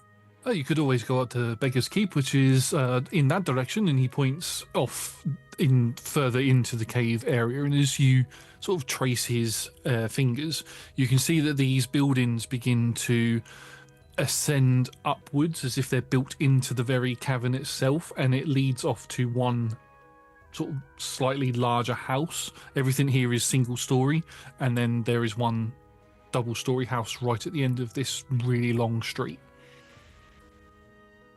Makes sense. Thank you. We're going to the Right. big house. Yeah, that was surprisingly easy. Yeah, surprisingly friendly for what I thought was a criminal organization. You did really good. I did. I'm amazing at public relations. Who knew? You did so good. Well, I suppose we're in here, so they assume that we're either here, we're here for a good reason. Maybe. I don't know. I did say I brought gifts. That always helps. Mm-hmm. All right, shall we ascend this staircase then? Yes. What is everybody's passive perceptions, please? 15. 16.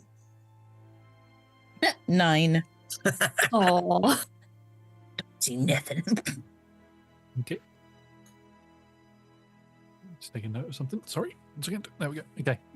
Yes, you begin making your way up through this bazaar and towards the double-story house at the end of it. So a slight climb up some steps to get there, and there is a lot of stuff for sale here. Mainly different cuisines of foods from different areas of the continent and from the Tarragon Imperium as well. There's some weaponry that's for sale and some armors that might not be what's the word I'm looking for? Might not be known to you, as if it's almost like it's foreign weaponry from other countries. So there's some weapons that look like it, and they might be from the desert, stuff that Lily's probably seen, having been to Abercathis. There is Abercathian weapons there.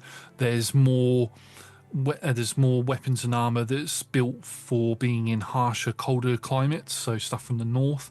This is a massive conglomerate of multicultural plate things that can be sold here. And because I said that in complete and utter English that made complete sense, and I apologize. But yes, you can make your way up. If at any point you'd like to stop and buy something, you can. If not, you can just make your way up to the main doors. I have no money. Are there any gravy boats? Yes, you do find some gravy boats. Are they nice? They look lovely. They're made out the of one shaped different like a duck. materials. Yes, there is one shaped like a duck. Mm? Oh, excuse me, may I have this duck gravy boat, please? Yes, so certainly. That'll cost you 3 gold pieces, please. None. As you reach to go to pay the 3 gold pieces, you have no gold on you. Oh. Hold on, please. My money's all gone. I had money. I checked my pocket. Got nothing on you. Well, no, I keep everything in my armband. Of course, I don't Okay. have anything on me. Yeah. But my pocket. I'm guessing my pocket lint is gone. My pocket lint is gone. Yeah. Anything that any of you had on you that was not a weapon is gone. Is the sachet of my dad's hot chocolate gone? Yes. No. Where's my hot chocolate? Your hot chocolate. Okay, when my dad went, my dad was gone, and I took some of his hot chocolate in a little sachet because it was the best hot chocolate you've ever had in your life, and it's so I could remember him. But somebody's stolen my hot chocolate. Oh, all right. So someone's robbed us while we've been here. Yeah, they took my pocket lint. Who looks shifty then? Yeah, they seem to have taken a couple of bits of brick and brack from me and all. I look at the gravy boat salesman. Who are you? Hello, yes. Purveyor of prettiest things. But why are there people stealing my hot chocolate? I don't know anything about anything being stolen from you, I'm afraid. If you don't have the gold to buy a gravy boat, you're going to have to move on, I'm afraid. No. I would like to look. Are they lying? You can roll an insight check. I should reiterate that anything that is not a weapon or a piece of clothing that you're wearing has been stolen. That does include the wristband of holding.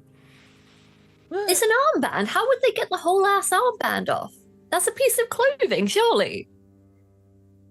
Are my wrist things still on? Is my other armband gone? Yes. That means they've got mustaches of disguise as well. Yes. God. They've got That's a lot four. of stuff. Okay, that had extremely important things in it. Do I still have my scythe? Yeah, weapons and the clothing you are wearing that is not metal, which is lucky because if other characters were here, they would have lost a lot more. Obviously, I know your armband of holding is a lot more, but yeah. Did they take your fruit basket as well? I was literally holding the fruit basket in front of me. Yes. well, you would have had to have put that down in order to get the apples, and then the apples were so nice that you didn't notice the fruit basket was gone. All right, let's retrace our steps. Where have we been? I'm entering rage. Describe for Lily how Peri entering rage looks. When Peri enters rage, they let out a cry. The whites of their eyes flood with black, and the gold kind of shines out, almost like headlights. Golden scars appear at various points in their body, and they seem to crackle with kind of energy that looks light at first, and then flickers into like anti-light in a dark kind of way. It's creepy. I take the scythe and I just kind of swing it, and I just shout, "Right, who has stolen my armband?" A couple of people stop and look at you, and If it's just a couple people, I shout it again at twice the volume. You shout it, and more people look at you, and you see a couple of these more armoured people. They look like they're dressed for warm weather. They step forward, and you can see they've got these long halberds, and as they step forward, definitely the guards of this place, as they begin stepping towards you as you're making a bit of a commotion. I said, who has stolen my shit? People begin sort of dispersing from the three of you as 7 guards step out into the sort of the circle that's been opened out. As people are kind of backing away, can I like make like a general insight roll to see if I can spot anyone who looks particularly nervous? Yeah, we can make an insight check. And you made an insight check as well earlier, Lily, on the gravy boat. Oh, 4. Yeah. I mean, completely telling the truth. 23. 23. You have a little scan around, and this is the strangest thing for you. There is a degree of guilt on everybody's face. Every single, and there's probably a couple of hundred people here. Other than the guards, every single person looks like they're guilty of something. But specifically the thing that I'm interested in. You're not sure. Okay. Well, everybody here is guilty of something, but I don't know if it's specifically what we're accusing him of. Guards, hello. I see you looking at me. I'm kind of swinging the scythe a little bit. Aren't you supposed to protect people from having their shit stolen when they're walking around trying to make a peaceful offering in here? We are here to stop people from making commotions and causing a scene and potentially inciting violence amongst the crowds. Or maybe that people should stop stealing things from peaceful people's pockets, and then this sort of thing would never fucking happen. Welcome to the Beggar's Bazaar. We brought fruit. Listen, buddy, I don't think you know what you've stolen. If you would like to make a formal complaint, we can take you up to our leaders up at the main building for you to make a formal complaint. Oh, I'd like to make a formal complaint. Please follow us. And they sort of box you in, and you got 2 on one side, 2 on another side, 2 on your what's this word I'm looking for? Left? Yes, Right. left side, 2 on your right side, like in front of you, 2 on your left side, and 1 on your right side behind you, and they lead you, because there's 7 of them, and they lead you up towards the double-story building that you were on your way to anyway. But As we go, like because 2024 rules, I don't need to punch myself to keep the rage up. The rage continues. You probably need to restrain Peri from like kicking the guards out of the way. And just kind of keep them in check a little bit. Make your way. I'm slightly concerned that our stuff is getting further and further away while we're doing this the right way. If they do not return our goods, I am going to kill every last person in this room. I have worked too hard to get that stuff where it is. And I include the apple seller in this. I didn't do anything, you hear from far down the bottom of the thing. A likely story. which is I say with the insight check. You are quite far away from this person, probably 250 feet away, and he heard what you said from that distance. Are you speaking particularly loud, or is it just normal conversation? But apparently he could hear you. Can have really good ears down here. Suspicious, but there's nothing I can do. Hey, guy, if you can hear me, tell me how you can hear me. Look at the walls, you hear someone say. on the We walls? look at the walls. If you were to, I'm going to ask for perception or investigation. Yeah.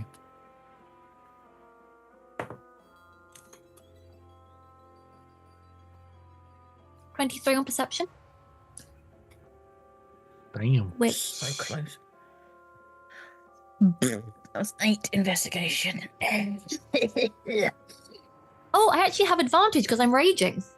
Go for it. I am angry receiving. I think you're able to use your strength mod as well. Yeah. Oh god. Okay.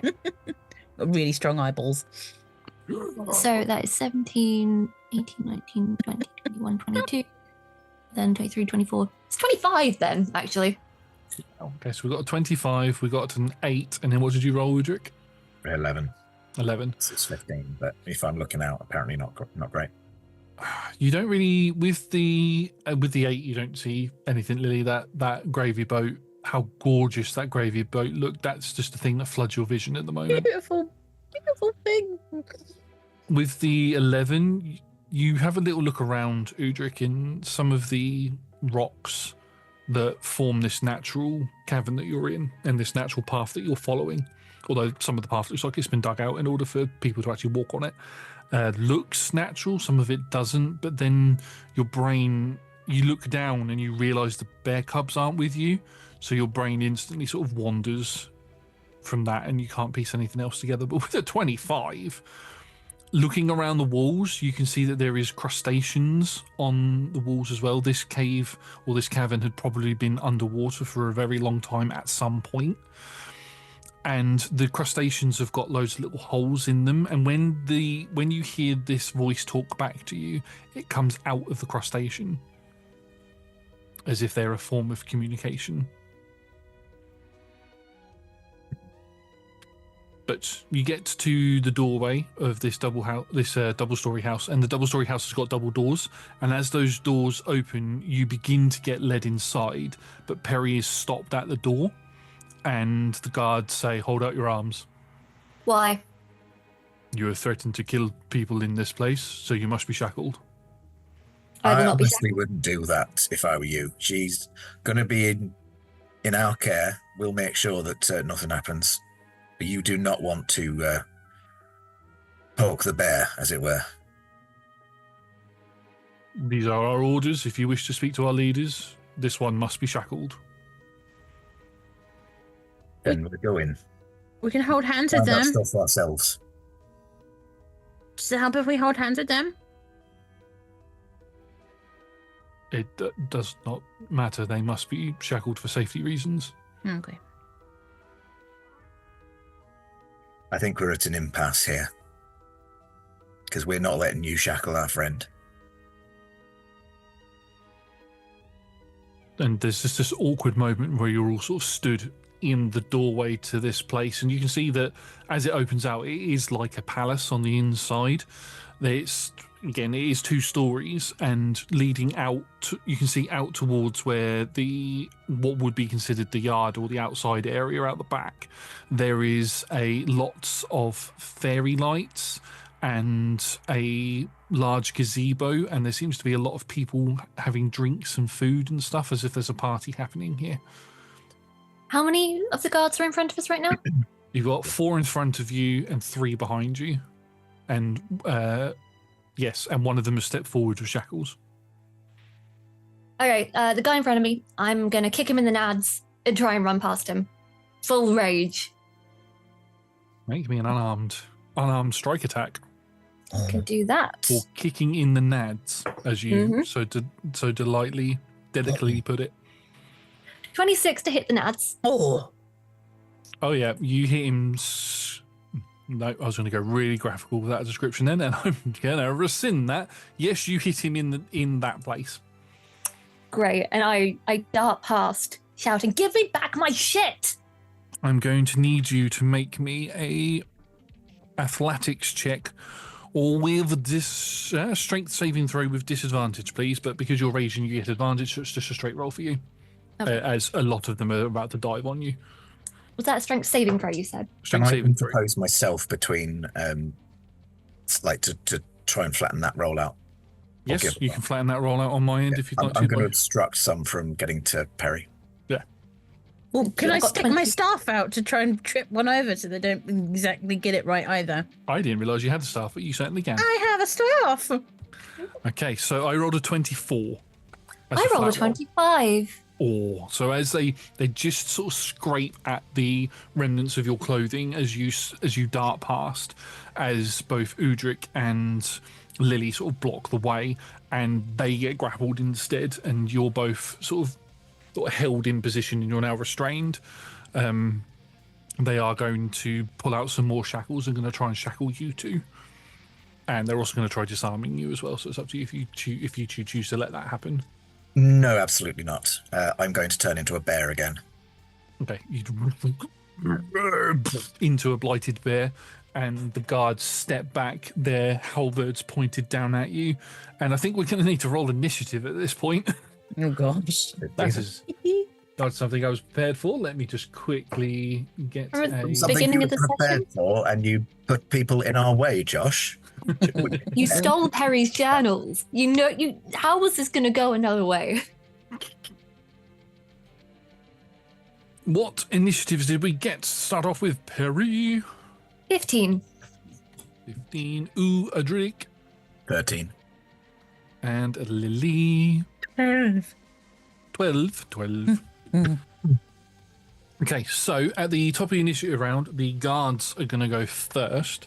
As I've said, they are already grappling both Lily and Udric. So what they are going to do is they are going to make athletics checks with advantage, because of the number of them that there are, against the pair of you to try... Well, Udric, you're not actually carrying any weapons, are you? Well, I've got the spear / elder staff thing.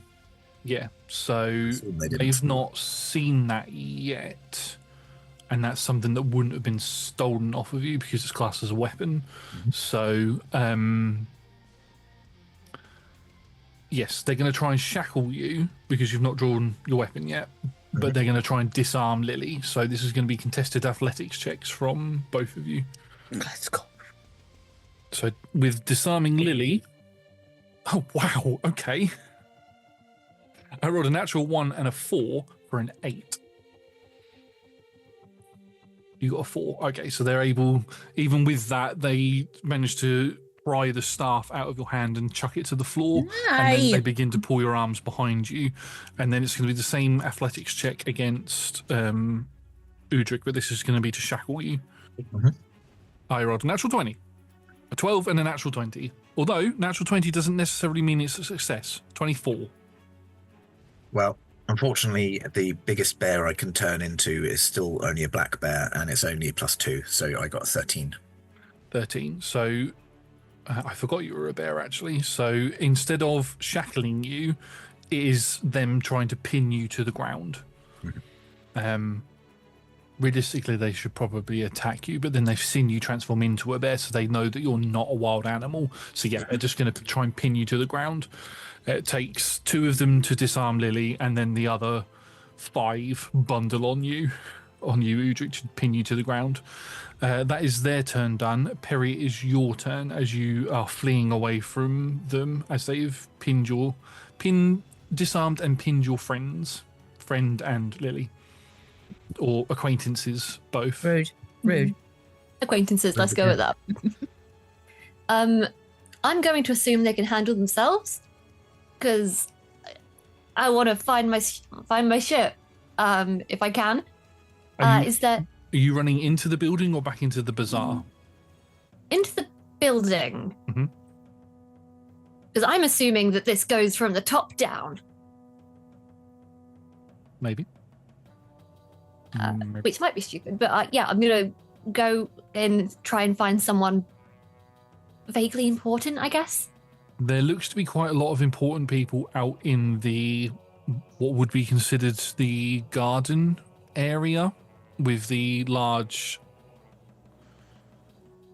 gazebo outside with all of the fairy lights and everything. It looks like there's a party happening out there, but there's a lot of important looking people, so you can run that way.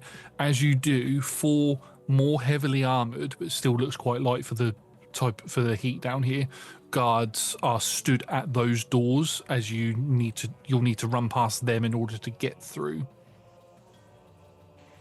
I can run pretty fast. I fancy crashing a party in the very literal sense. Okay, that's cool. So this is going to be attacks of opportunity as you will smash through this door to get through, but they are each going to try and make an attack of opportunity against you. Their attacks of opportunity are them trying to grab you. Okay.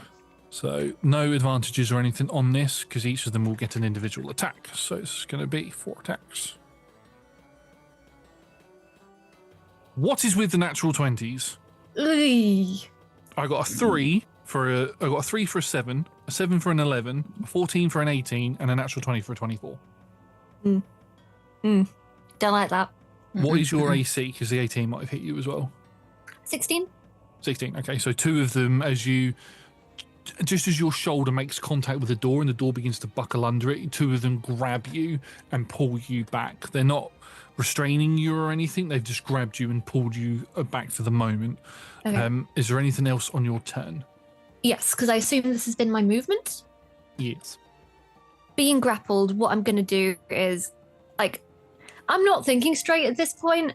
I'm just very pissed off. So I'm going to activate the necrotic shroud.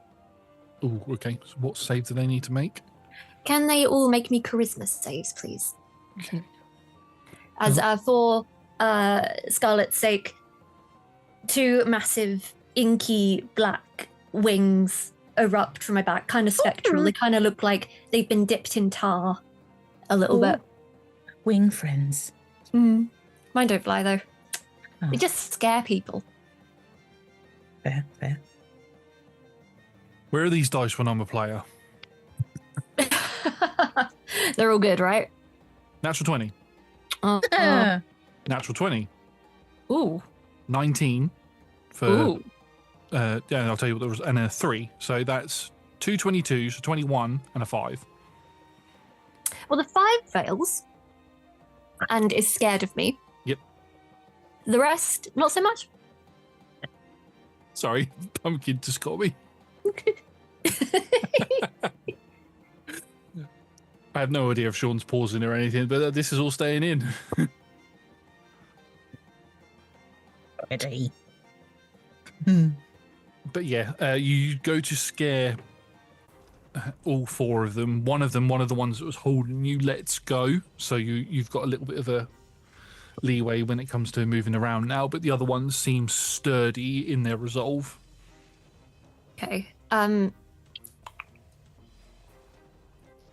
Sorry, I don't know how it works in combat because I assume I don't get any attacks. If it's an action, then no. No. Okay, cool. Because I've been grappled? No, because is the necrotic shroud an action to use? I think it's a bonus action. If it's a bonus action, then you still have your attacks. Hang on, let me confirm. One That's fine. second. Species. Bonus action, yeah. Yeah, so you still got your attacks.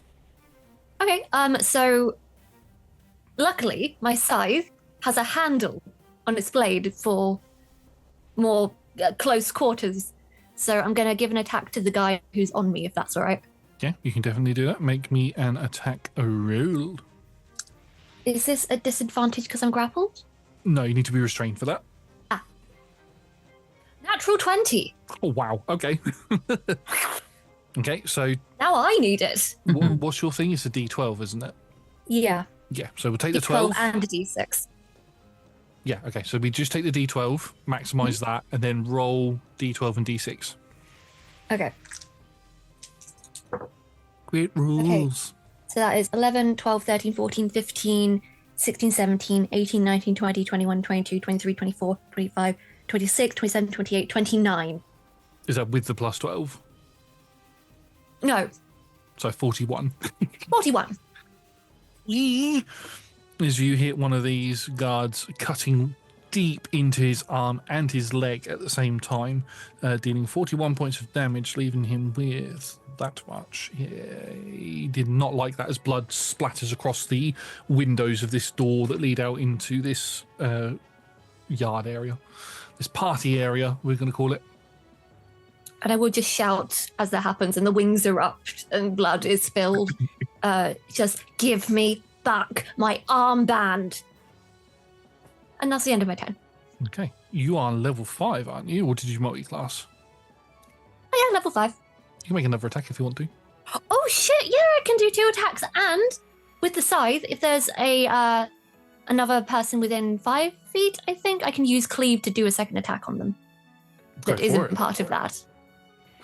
Give for it. You've got all 4 of these guards all around you. 16 to hit. 16 doesn't hit as you go to move your scythe. Even though you've got this handle on it for more close range combat, it's still quite a long weapon. And as you go to twist it, it just clatters off of the shield of one of these figures. And then you spin and it now around. I'll use my second attack to try for the same dude. Oh, and that's better. So 17, 18, 19, 20, 21, 22, 23, 24, 25, 26. 26 points for Eclipse to hit. That will hit. Cool. Give me a moment. Imagine if I said no. This Just is not checking one thing very Pathfinder. quickly. Sorry, just checking something very, very quickly. You are good. If I can actually find it. So I don't do an extra d6 damage now because that is once per turn. So Okay. it's just the d12 plus the extra things. Ooh, it's for max. So that's 12, Ooh. 13, 14. And then I think that's just, yeah, so that's 14 on the second attack. 14 damage as you slice into another one of these guards. Math in my head just here at the moment. There we go. That's what you should be on. As you slice into, and more blood splatters all over the place, you can now start to hear screaming come from the other side of this glass where the gazebo is, and these people are looking horrified at this blood that's just spraying up against the glass. There's like a proper horror scene. Mhm. Is that the end of your turn? That is now the end of my turn. Awesome. Udric, it is your turn. You are currently prone with 5 guards on top of you. So getting up is going to require an athletics check, although that's not an action for you to do. That'll just be a move. Okay. Well, the first thing that's going to happen to me while I've been pinned down to the ground, so I've turned into this kind of corrupted bear again, and the corruption starts to kind of leak out of my bear form and into the ground. So I'm using my Defile Ground bonus action, which is a once per short rest, and it doesn't say anything about it requiring me to not be a bear. So yeah. You like the. I'm assuming it's kind of stone in this Yes. sort of palace. So yeah, it kind of cracks and crumbles. Stop it! It kind of cracks and crumbles, and the corruption kind of starts to seep into the ground. There's kind of like a purplish hue starts to spread out, like a like pollution just spreading through the cracks. So it's slightly, basically, Scarlet, don't get hit. Any creature that takes damage from an attack or spell for the first time on a turn takes an additional D4 necrotic damage while within this corrupted area. Nice. And it's a 10-foot radius circle. And it also counts as difficult terrain for creatures that are hostile to me. So Lily can get out of it, the guards cannot. And yeah, I guess I will try to get up. So athletics, you said? Yes. Cool. Just roll a dice because they're trying to pin you down. That's a 16. I rolled a 2 Okay. or a 6, so you're able to get up and they sort of fall off of you. Yeah. So my bear form just manages to he's back. Manages to get them to bugger off for a second, and then yeah, I'm going to. I don't want to kill anyone, but I am also a bear. But yeah, I'm trying to do non-lethal, but I'm going to be slashing them with my rend attacks. Awesome. Go ahead and make me an attack roll. I will do. I will. Right. First attack is a 16 to hit. 16 doesn't hit as you slash out, and it just boing, pings off of their armor. But I make 2 rend attacks. Yeah, that one's not going to hit either. Yeah, I think trying to get up took enough out of me. I'm just double checking that blighted shape doesn't get anything. No, but bonus to AC, but that's it. I think that's all I can do. At least I'm stood up now. Yes, you're being a pain. Wow. That's my turn. Okay, at the end of your turn, that makes it Lily's turn. Okay. My actions will be non-lethal. I wish to toggle that, please. Do the toggle, please. Toggle the non-lethal. Yeah. All right. I'm going to give me a little moment. I just have to. I'm going to use a few sorcery points.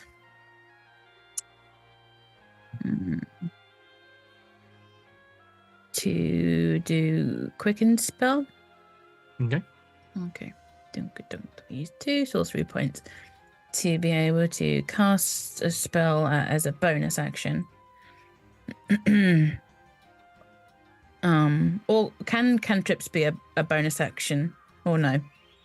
Only if they say they can be. Oh no, you can use quicken spell to make it a bonus action. Yes. Yeah. Okay. I'm going to do Sorcerer's Burst, which is basically of my power at especially who's holding me. So that's who I'm aiming it at. Oh, do they need to make a save or anything? No, I just have to roll to hit them, and that's a 25. There you go, we hit. Add an extra D4 necrotic for being in my area. Ooh! Nice. Oh! I got a 15, but the spell does say if I roll a D8 at all, I can roll another D8 to add on to it. Oh, okay. Okay. Rolling another D8. So that's a 6. 15 plus 6, and what was your necrotic amount? D4. A D4? And that's a 4. Oh, 25 points of damage. Wow. With just a burst of acid and draconic power just trying to get him off me. Yeah, as you cast this Sorcerer's Burst and it engulfs over one of the guards that has hold of you at the moment, you hear them scream out in pain as it engulfs over them. Their grip on you loosens slightly, but the other one still has grip of you. Okay. Anything else on your turn? With my other spell that I have, I'm going to cast command on the other one who has me, and I'm going to tell them to drop me. And that's has to make a wisdom saving throw of 15, please. No, that's a 6. I tell them to drop.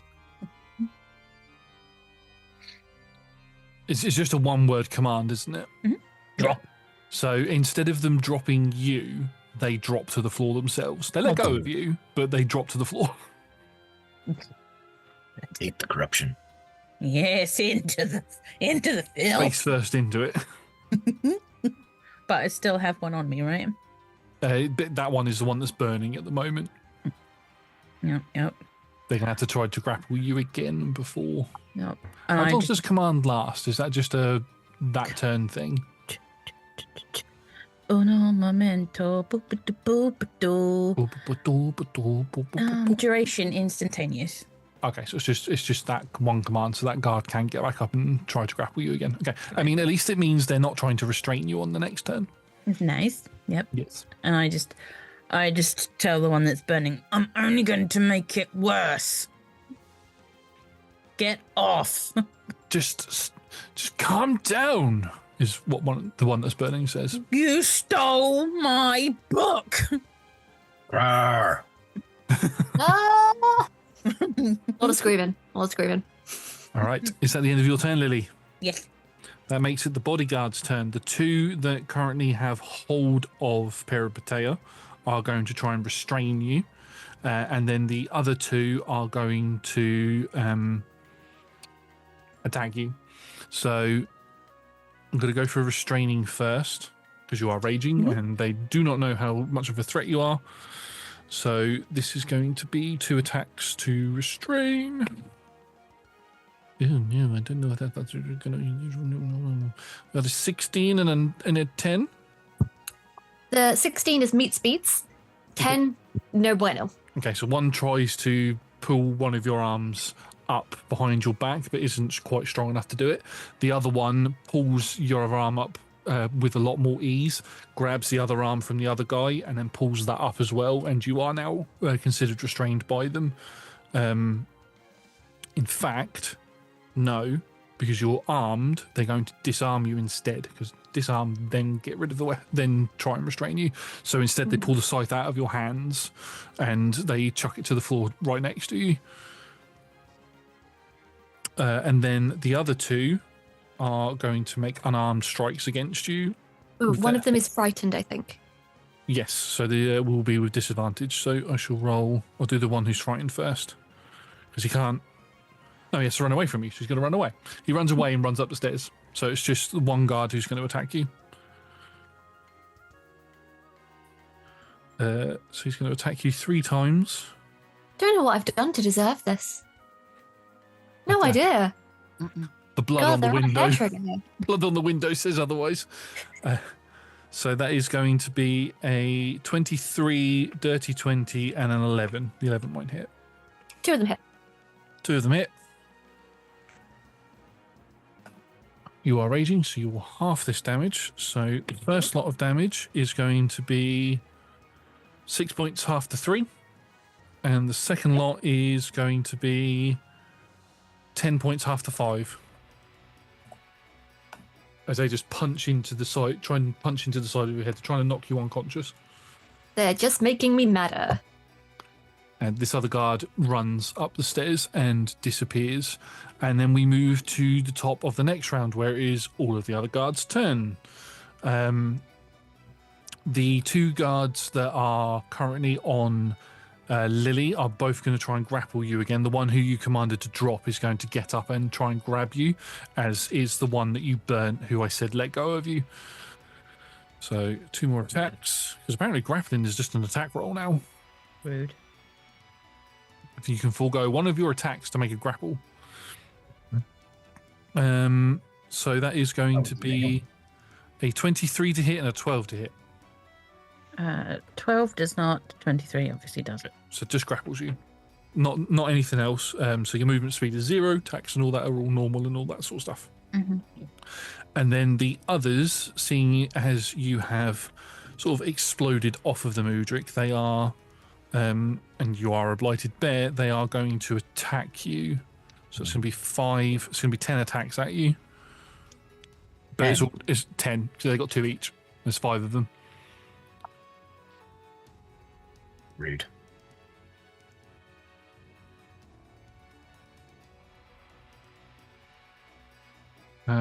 Yes, they are doing this non-lethally, though. They aren't trying to kill you. That's nice. It's nice. Yeah, neighbourly of them. Okay, there's 1 natural 20 there. 2 natural 20s there. Put those dice away, Josh. I don't need to. They're the same dice that rolled natural 20s before as well. Put them in a prison. Put them in the player's prison. That's where they need to be. Mhm. Okay, so that's going to be 20. So those 2 natural 20s auto hit. So we've got a 22, a 19, 2, and then 3 18s, and then the rest are all below 10. This is damage. This is to hit. Oh, right, okay. My AC as a bear is low, but I do get +2 for the blighted shape. It's 13s and above hit me. Cool. So that's all of those hit you. The rest of them roll well below 10. So 2, 5. That's 5 normal attacks, and then 2 crits, which do follow the crit rules. 2, 3, 4, 5.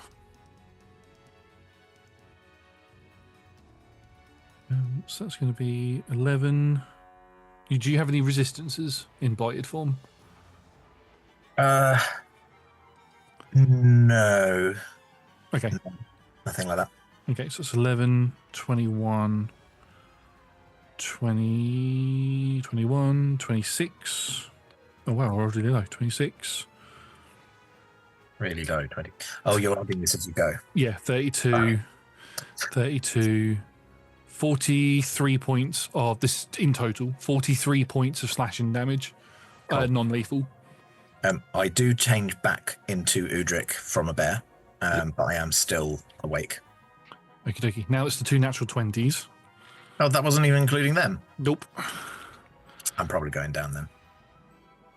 So that's going to be 12, 10, so that's 22, I'm plus another 20 is 40 something. So they knock you unconscious then.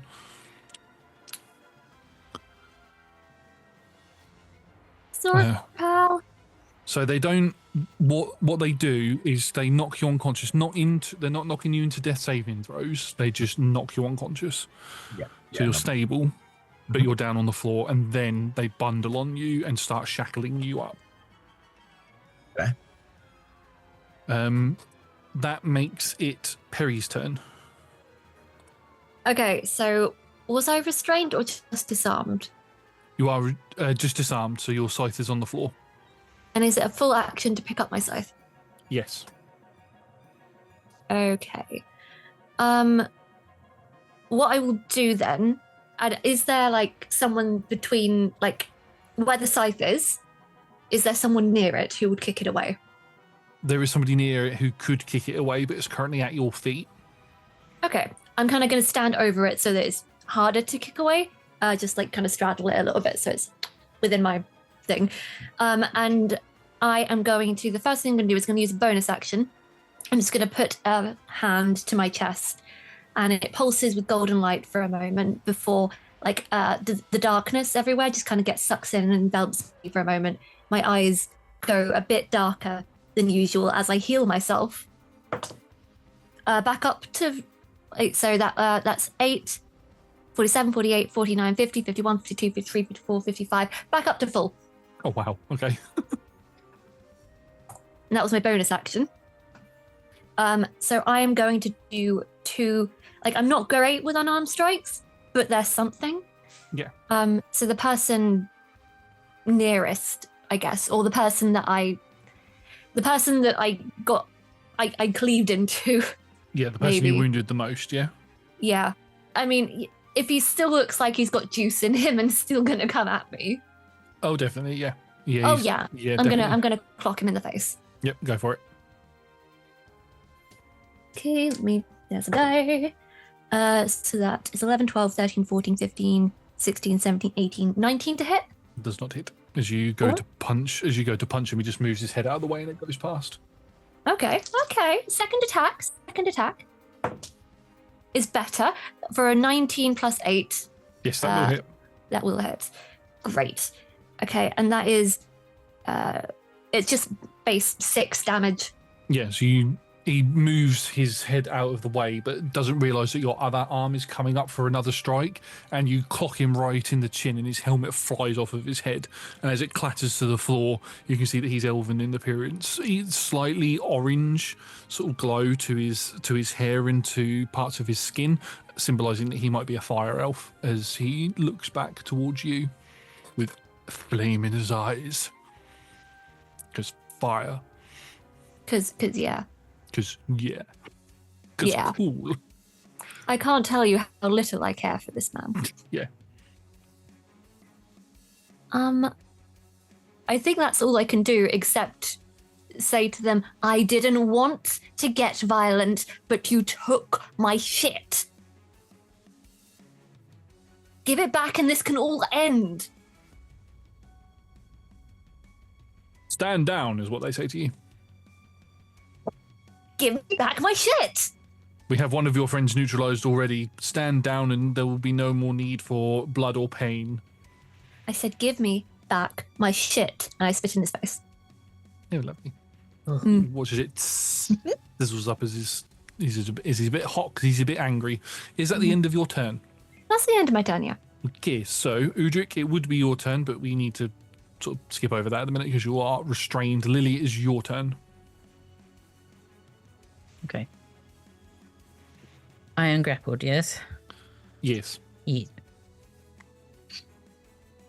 I look at my new downed bear friend. He's back No in. longer He's bear, back in. Yeah, he's back in orc form Oh, now. okay. I've ruined my other set of clothes now. I take a mental note that we can mend that later. It's fine. I can hear screaming and threatening. And that's just the cat. Just the cat. I'm gonna slump a little bit in this person's arms. I'm going to do something called force. Where is it? Where is it? I had it for a second. Oh God! Forceful presence. I'm going to basically make myself and my scales very glittery with green power, and it gives me advantage on charisma checks, and I'm going to make my eyes as big as possible and watery, and say, "Please, just give us our stuff back."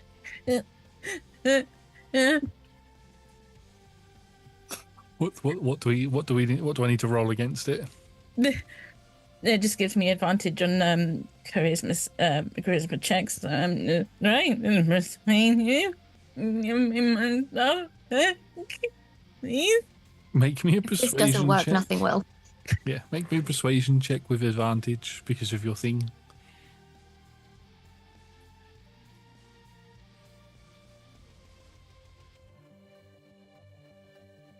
It's an 18.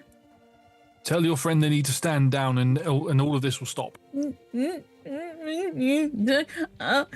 Stuff away.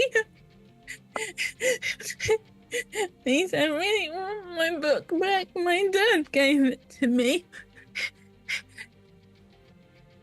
Your friend needs to stand down and then we'll stop. Stop. Yeah. This will keep going on, but yeah, basically, Peri needs to stand down and then they'll stop. But you do feel the grip on you loosen. You are no longer grappled. Cool. That's nice. Just run away now. No, I'm trying to get sympathy. I'm going for the sympathy card, so they won't. So they'll feel fucking like- calm down. I feel like the crying is very much part of their thing, so it's probably game recognize its game. Yeah. Yeah, they might be like, "Oh my God, she's one of us." You know what I mean? You're crying and you're begging. So I'm pretty. I'm shimmery with green, pretty scales. is that everything on your turn? Yeah. Okay, so we move to the bodyguard's turn, which is what these other ones are called. And yeah, two are gonna try and restrain, are gonna try and grapple you, Peri. If one does, then the other one restrains. Okay, so that's a 20 and a 23. Yeah, that works. Okay, so Like, you're not going to hear the end of this for a very long time. they grapple and restrain you, pull your arms up, and sort of kick you in the back of your legs so you fall down onto your knees. And then the one that you socked in the face does not look happy and is going to make 3 attacks against you. Cool. These will be with advantage because you're restrained. Brutality. Yeah. Oh, that's not good. So that one doesn't hit because I rolled a 5. That's a 16 to hit, so that one will hit. And then the next one, wait, whoa, and you start juggling then. Natural 20. Fuck's sake. Jesus Christ! Gonna need the natural 20 counter on this episode. I know. Oh my god, right, so I'll do damage. Oh, you're raging, so I need to do the damage separate. So the first one is going to be 7 points of damage, half to 3. And then the second one is going to be 16 points of damage, half to 8. As they just they spit some blood out onto the floor, and then they just punch into you and basically tell you to stand down again. At the end of the bodyguard's turn, just before the end of the bodyguard's turn, the one that ran away reappears at the top of the stairs, and you hear them go, they're down here, quickly. And we move to the top of the round as we get to initiative count 20, and a figure appears at the top of the stairs. This figure is a very disheveled elderly gentleman, looks to be human, but there's a lot of matted grey hair sort of covering over his face, big grey beard. He's sort of swaying a little bit, very disheveled looking and dirty clothing. He's in a lot of visible skin and stuff, but he looks ripped as shit underneath. He steps out and he's got a cane in his hand and he taps it down twice. I think that's enough of this now. If you all wouldn't mind calming the fuck down, then maybe we can have a civilized conversation. Is the conversation about giving me my shit back? Looks towards you, seeing how you're trying to fight against what's going on. Looks over towards Udric. That one, make sure that one is tended to. By the description given to us, that looks like that's one of Lucian's friends. Bring them all upstairs. And he disappears back off into the distance. And some first aid is applied to you, Udric, and you're brought back to consciousness. But you are all led upstairs. Lily, you are the only one. It will come out of combat for this. You're the only one that isn't shackled or anything like that. You're still crying. Still crying. Your sparkliness has meant that you've been sort of left. You're still got guards around you and sort of escorted upstairs, but you're not shackled. I'm going to point out that Peri is kicking, screaming, literally crying black tears, absolute state, like a toddler that's just been told, no, you cannot get a new cuddly toy. Yeah. Kicking and screaming. It takes a lot more of the guards to restrain you than what it does. Udric, do you fight at all? Or do you just sort of go with it now? Udric's an ex-soldier. I think he has a sense for when the battle's turned against them. So, and also I don't have any more wild shapes in me. So, it will kind of bide my time, but Okay. So some of the guards come off of your escort and move on to escorting Peri. So there's Lily, who's got one guard next to them being led forward, who's not shackled at all. Then there's 2 guards who are escorting a shackled Udric, and then there's a swarm of guards around a peripateia who we see jumping out of the top of them, going every now and then. Additionally, the necrotic shroud is still active, probably. So when new ones come in, they need to make charisma saves. So every so often they come in and they just run back out. Well, it's all the same guards, so that's fine. But Yeah. you do notice, for those of you who have a passive perception of 15 or higher, that as soon as you begin getting led up the stairs, a bunch of cleaners have instantly come out of the woodworks and have started cleaning up all of the blood and fixing up any sort of stains and blemishes on this palace that you've caused. And as you're all led up the stairs and down this corridor, you're led into this dark room where you're all seated, almost like an interrogation room, like in a police station. And on the opposite end of the wall, you can see this elderly gentleman in these dishevelled rags, and also a table that has all of your stuff on it. That's where we're going to leave tonight's session. Thank you very much, everybody, for watching. If you like what you've seen, we are Roll Together RPG. You can catch us on Mondays for D&D content from 6 p.m. UK time. You can also find us on YouTube by searching Roll Together RPG. If you are watching on YouTube, please do consider liking the video, subscribing to the channel, and commenting down below, because it lets the algorithm... It tells the algorithm what you like, so we know what to make more of for you. Massive thank you to our sponsors and supporters, and to the D20 Club on Patreon.